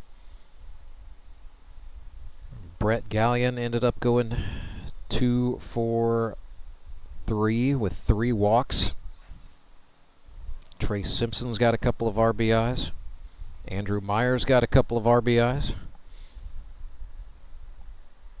Seen hits for Joe Emery, Austin Kendrick, Brian Sanchez, Creed Smiley has an RBI base hit. Kind of typical of a 10-1 outcome. You tend to get hit production 1 through 9 or 1 through 10 in the case of the Mountain Ducks. They really have today. They knew coming into this thing they needed to beat the Suckers. They could clinch outright and then get a week off to rest in preparation for the semifinals. They've just gone out here and taken it to them today. So 3 balls, 2 strikes. Caleb Cole has worked full. Engler trying not to leave him one over the plate. Instead, he misses down, so Caleb Cole draws the walk.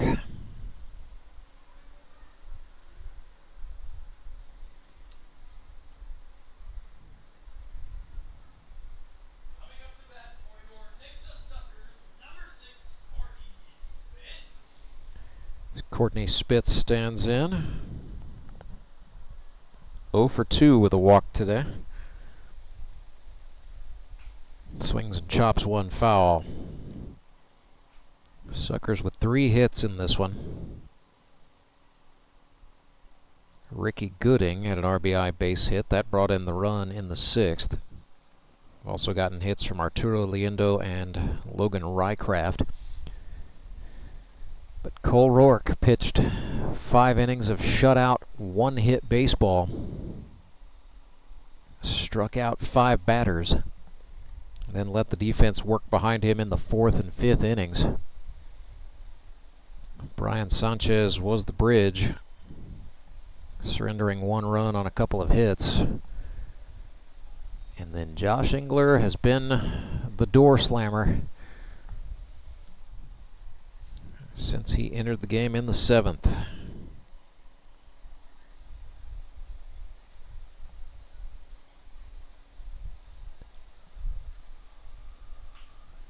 Spitz lifts one into shallow left center. That's going to get down for a base hit.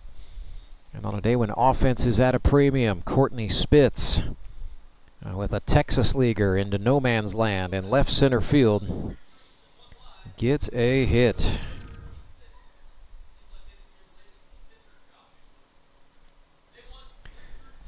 So with 2 men on, 1 out, Engler having a little trouble closing out his day with this top half of the Nixa order. Here's the cleanup hitter Trent Simpson, who watches strike 1 go past. Slider at 73 miles per hour. Trent Simpson is now 5 for 22.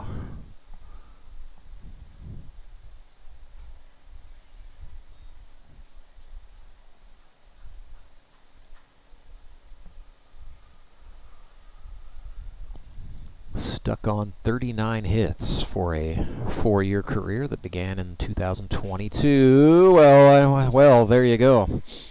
That's one way to say it. 40 base hits in the lifetime of Trent Simpson, and that one was an RBI as Caleb Cole goes second to third to home, and it is now 10-2. It's not over yet. The 40th hit of Trent Simpson's career as a run scorer. Single out to right field. Very nice piece.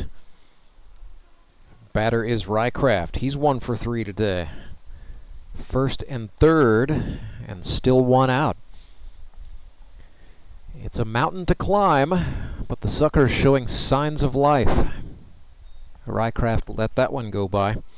Reached on an error last time.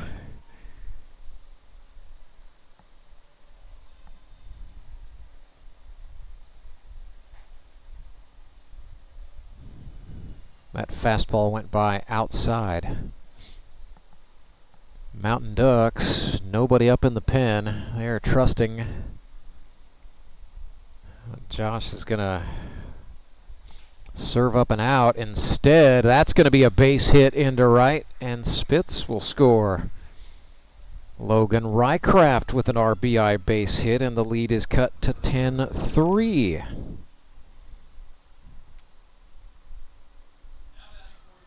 Those back-to-back base hits into right. Now we're seeing Zach Young get a little bit of extended instruction here from his manager Spitz before he goes to the dugout. So Courtney Spitz talking to Zach Young, who went down looking his first time up. He's 0 for 3 on the day, but the Suckers are trying to put on the rally caps. 2 runs on the board here in the 9th. 1 out, 2 men on. Got some speed on the bases here. Trent Simpson, the lead runner at second. Logan Rycraft, the tail runner at first.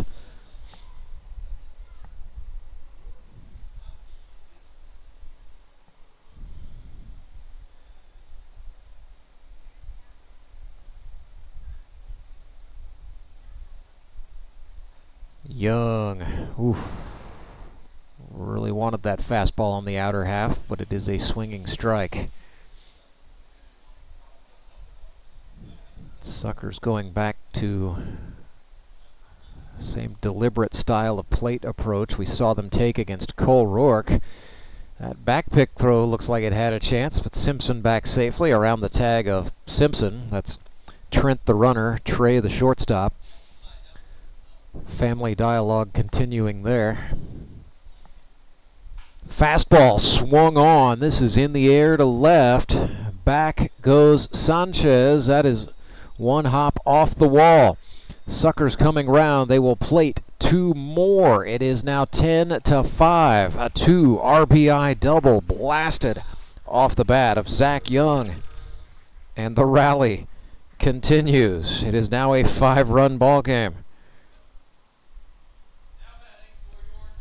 And now a mound visit, a Burrell Behavioral Health mound visit. Creed Smiley over to talk to Josh Engler, and now the Ozark manager Austin Kendrick. Well, his part in that was very short, just a fist bump and a let's go. Batter's going to be Landon Clark. Suckers, top of the order, just plated 4 runs in the bottom of the 9th. Still got some digging to do. Clark grounds to the shortstop. Trey Simpson's throw line to get the out. So a 6-3. 2 away. Still not over. Nixa batter is going to be Jamar Averyhart. And Jamar taking a minute to adjust the batting gloves before he leaves the on-deck circle. Native of Griffith, Indiana, now works as a human resources manager for the Expedia Group in Springfield, Missouri. Averyhart.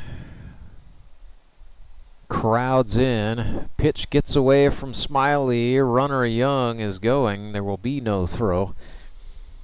And Zach is now at third.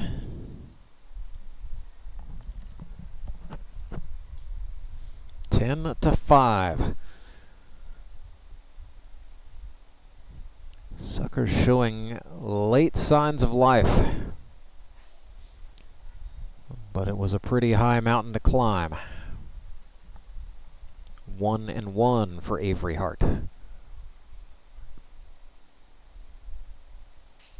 Swinging a grounder back to the pitcher. Engler's got it, runs over to secure the throw. It's just a flip to Kendrick for the out, and the ball game is over. Well, the Suckers made it interesting late, but the lead insurmountable as the Ozark Mountain Ducks win 10 to 5.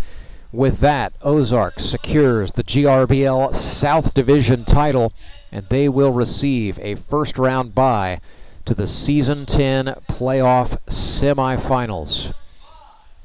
They will either be the 1 seed or the 2 seed, and they will be the home team for that semi. All is going to depend on what happens later tonight between the Moon City Mavericks and the Branson Showmen. Elite promotions, elite performers of the game. Yes, it's going to be plural. We're going to make them share. For the Ozark offense, got to go with the cat who was 3 for 5 with a double and 3 RBIs. That's Josh Engler. And how about the pitching performance by Cole Roark? 5 shutout innings, 1 hit, and 5 strikeouts. So your elite promotions, elite performers of the game, Cole Roark and Josh Engler for the Ozark Mountain Ducks in a 10 to 5 victory. Mountain Ducks have just won the GRBL South. It's going to be big in the career of Austin Kendrick.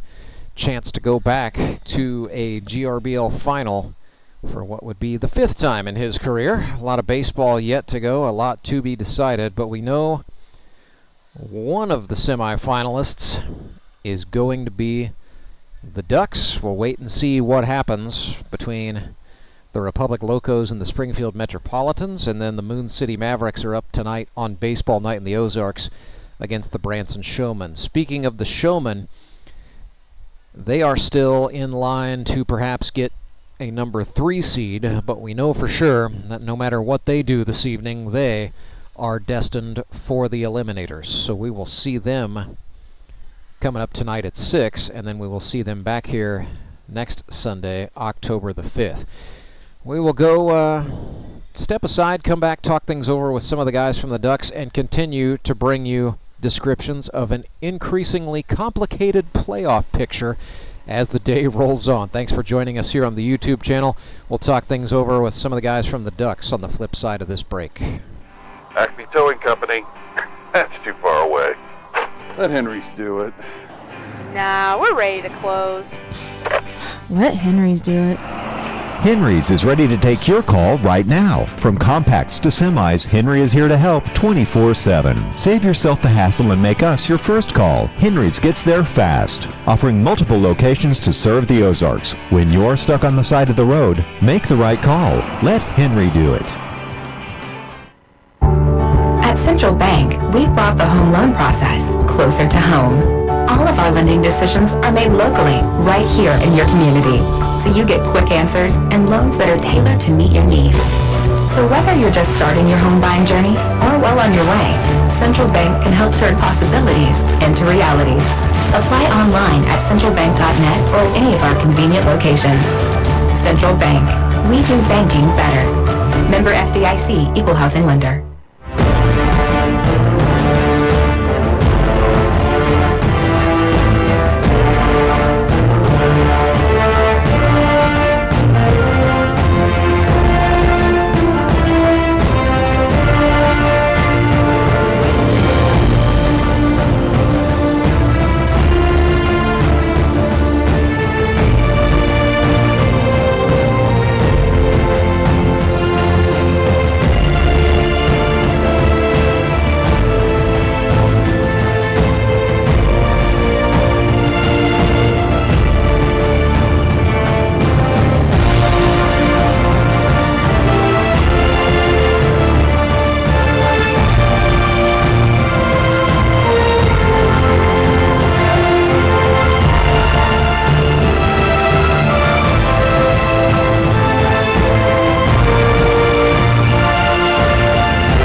Meadow Park, where the Ozark Mountain Ducks are victorious 10-5. They hang on and defeat the Nixa Suckers and win the GRBL South Division.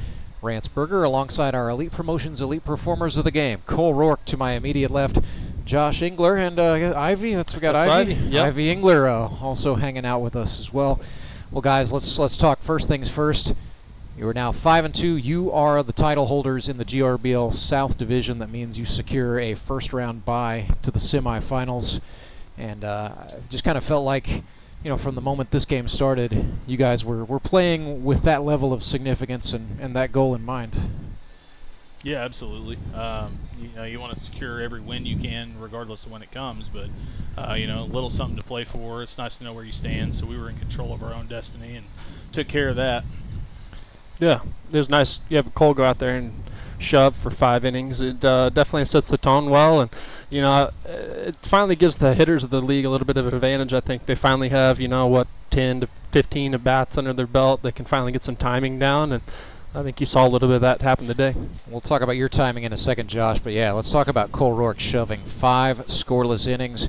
You allowed just a couple of base runners, a hit batsman in the first, 1 hit in the 5th, and then you struck out 5. I mean, injury, sminjury, is it safe to say your arm is close to 100 at this point? Yeah, no, I feel good. I felt good today. Kind of eased it in last week and had the shorter appearance, 3 innings, and just kind of taking care of it. Now we get some time with the bye. So, yeah, I feel good.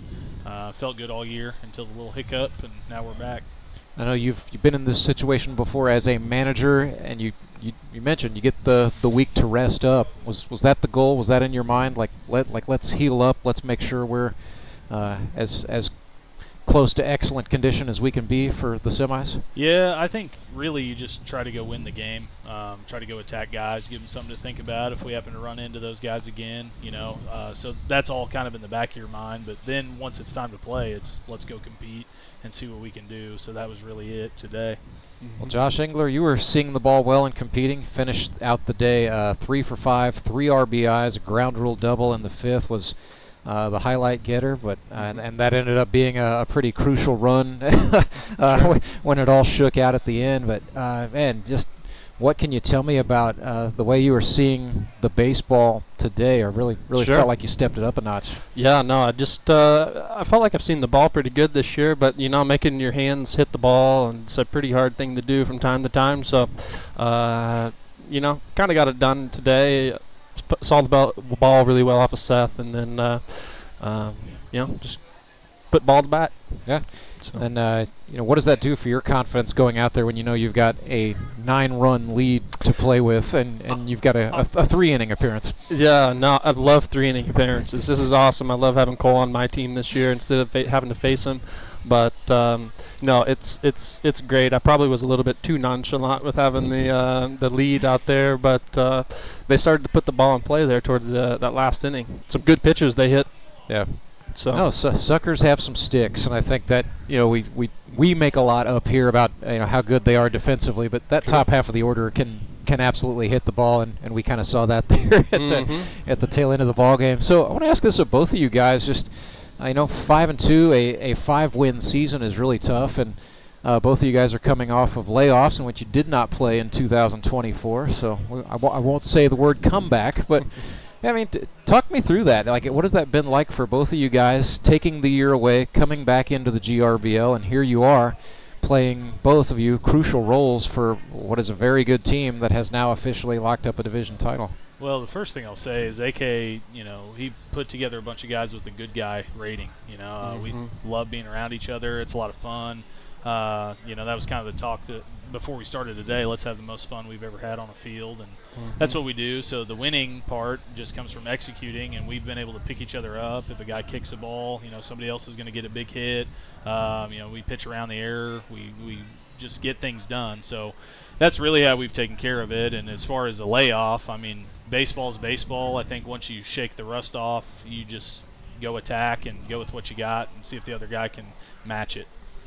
Well, and Josh, you had, I know, a heck of a 2024 away from baseball. So sure, welcoming a baby into the world, among other things. So. Yeah, no, it's great. No, it's just exciting to come back and play again. Have that 1 year off. You think that maybe it's time to hang up the cleats, or your shoulders start to click a little bit, or whatever. But you get to come back, and it's fun. Have another kid, so I got to stay halfway in shape for another decade. So Xander will know that I can play ball a little bit. So. Hey, we've had father-son duos out here before. There's always something to aspire to, right? I might surpass the age limit before that happens. Yeah, the only thing that limits you is your willingness, and you do have to sneak through the draft. But I think you'd have a shot if you can hang around long enough. I'll say that enough. I think the year off let everybody else forget how good of a pitchers Cole and I were. For us to end up on the same team is a blessing for us. That's good comms right there. Shrewd drafting. We'll talk it over with your manager, but guys, congratulations on a good win. We will we'll bid both of you farewell. We'll see you back here in a couple of weeks, and we'll keep it hot. Let's bring in your manager, Austin Kendrick. I saw him lurking back there somewhere. So we will hang on. I got the game towel here. Come on in here, AK. Let's see if you can find some room. So we do want to talk things over with the Mountain Ducks gaffer Austin Kendrick in light of the club just winning the GRBL South Division title. All right, hit that with the towel pretty good. So you're just gonna have to trust me on that one. Austin Kendrick, and yes, we can now say the GRBL South Division title holders. The Ozark Mountain Ducks, AK. Well, that's where we started with Josh and Cole. So let's begin there. Sure, you can have the headset. Why not? Hang on, let me hit that one with the towel too. So yeah, AK. Let's talk about that. What was the emotional significance of that for your guys going in, knowing you win this game, you win your division, and you relegate the showmen to the eliminators? Yeah, I mean, for us, I think Cole said it best. We didn't want to put pressure on ourselves to come in today to feel like we have to play really well. Mm-hmm. We just wanted to come in and have the most fun that we possibly could today, and let it kind of take care of itself. Which I thought that's what we did. We kind of set the tone early on that we're just gonna go out there and play baseball and not make more out of it. I've been on teams in the past where you just put a lot of pressure on yourself to go out there and try to win the game, and then that's where you play tight and. Bad things usually happen when you play tight. We just try to stay loose, and that's what we did. So I thought our guys did a great job from the very beginning, going out, putting good swings and putting good at bats together. And then when you got a guy like Cole Roark that's going to be out there and he's just in the zone and he's locked in and everything seems to be flowing really well for him. I mean, it's pretty easy to play behind a guy like that. Well, and Cole was as he typically is, pretty humble in his remarks about the game. But I mean, I thought Cole Roark did a couple things. Number one, he absolutely stymied the Suckers' offense. I mean, one hit in the first 5 innings. But number two, I just felt like he was a real tone setter for this game. And when a pitcher is out there shoving like that, it can inspire an offense to score runs, as you did, putting up those 7 runs in the first 5. But I mean, is it possible for you to even sum up? I know he was your number 1 overall pick in the draft, but the value that Cole Roark brings to this Mountain Ducks club. We've got a lot of really good pitchers in the league, and Cole's, in my opinion, Cole's up there with a couple of the elites at just being a pitcher. He's a guy that even on days where he doesn't feel like he's got his stuff, he still finds a way to just get outs. And today I felt like that was kind of one of those things. It seemed like everything that he threw, he kind of had on a string, and it was just in or around the zone, and everything had movement on it. I mean, he brings so much value, not just from the standpoint of what he does on the mound, but what he is for us in the dugout, and just the kind of guy he is. He's the one that keeps us light and loose in there, and he talked about the good guy rating. He's definitely up there, but it's also great when you got guys like him and Engler that are really great people, but when it's time to get out there and compete, man, they step on the mound and they're ready to go, and they're ready to be at their best, and not back down from anybody. So that's great to see as well, to have both of those things in one person. So speaking of good guy rating, your leadoff man, let's talk about your second baseman, Brett Gallion, for a second here. I mean, just there's not a lot that's flashy about Brett's game, and he was another guy who had a long layoff and time away from the GRBL, but today, got on base in 5 of his 6 plate appearances, had a couple of hits. He's having another terrific season where he's going to go out and get you 8 hits in 7 games, And I know he's not necessarily the loudest, and he's not hitting the ball off the wall. But Brett Gallion, I think, you have a habit of drafting him. He's very valuable. What can you say about just his value, as an offensive player, and then as a guy to have in your dugout for his baseball brain? Well, I'm partial to him because he's one of my best friends from high school. So, there's a reason why I try to draft him every year, and just what he brings. Like, he's just one of those guys. He's a hard-nosed guy. He doesn't say a whole lot, but he just always does the right thing, and that's what we talk about. He's just one of those guys that that when you need something, he's going to be the guy that's going to do it. There's a flare out towards right field later, halfway through the game, and he runs it down and makes a play over his shoulder. Like, he's just able to do so much, and not like I said, like, nothing's flashy. Like, he made it look like that was a piece of cake to go out there and make that play, but that's one of the toughest plays that a second baseman can go out there and make, and he's out there and making it look easy. Like, he brings a lot to us just from the standpoint of who he is, how he thinks the game, how he plays the game, and the guys just rally around him in the dugout. He has really good ABs. In that leadoff spot, that he's going to be that guy that's just going to grind and going to play. So, last thing here, AK, your personal GRBL career, you've been to the final 4 times. Your name is on the Howard Bell Trophy twice, and now you have a bye to the semifinals here in Season 10. What is it about this Mountain Ducks group, this particular team this year, that equips it to go on and make another final? Really solid pitching staff. I think that's what our anchor is, what our foundation is, but we got a lot of guys that have really good at-bats. We got a lot of guys that we don't strike out very much. We make pitchers work, and then we've got a lot of guys willing to go out there and make plays and do whatever it takes behind their pitchers. So when we talk about, like, guys that are being selfless for each other and sacrifice for each other, we haven't had really one complaint from the dugout this year. A lot of guys just willing to do whatever it takes to put the team first and allow us to be in this position. Well, Austin Kendrick, we will see you back here for the semifinals Sunday, October the 12th. Time to be determined, opponent to be determined, but that is the luxury life you lead by securing your spot in the semifinals first. Absolutely. So thanks, congratulations on a good win say today. Thanks to Rance. Oops, sorry, I had her mic down, but that's okay. all right. It's okay. I was hedging my bet there. So yes, for Austin Kendrick, for Noli and Opal, for all of us here at Meadow Park, it's a good win today for the Ozark Mountain Ducks, 10-5. They will be in the semifinals Sunday, October the 12th. If you're a Mountain Ducks fan, stay tuned to the GRBL social media channels where we will announce all the matchups. And hey, just because the Ducks aren't playing doesn't mean you can't watch the Eliminators with us next week. That's going to chase us. We will shut down this stream. The Metropolitans and the Locos are coming up next. Until then, I'm Rance Berger, wishing you good afternoon from Springfield, Missouri.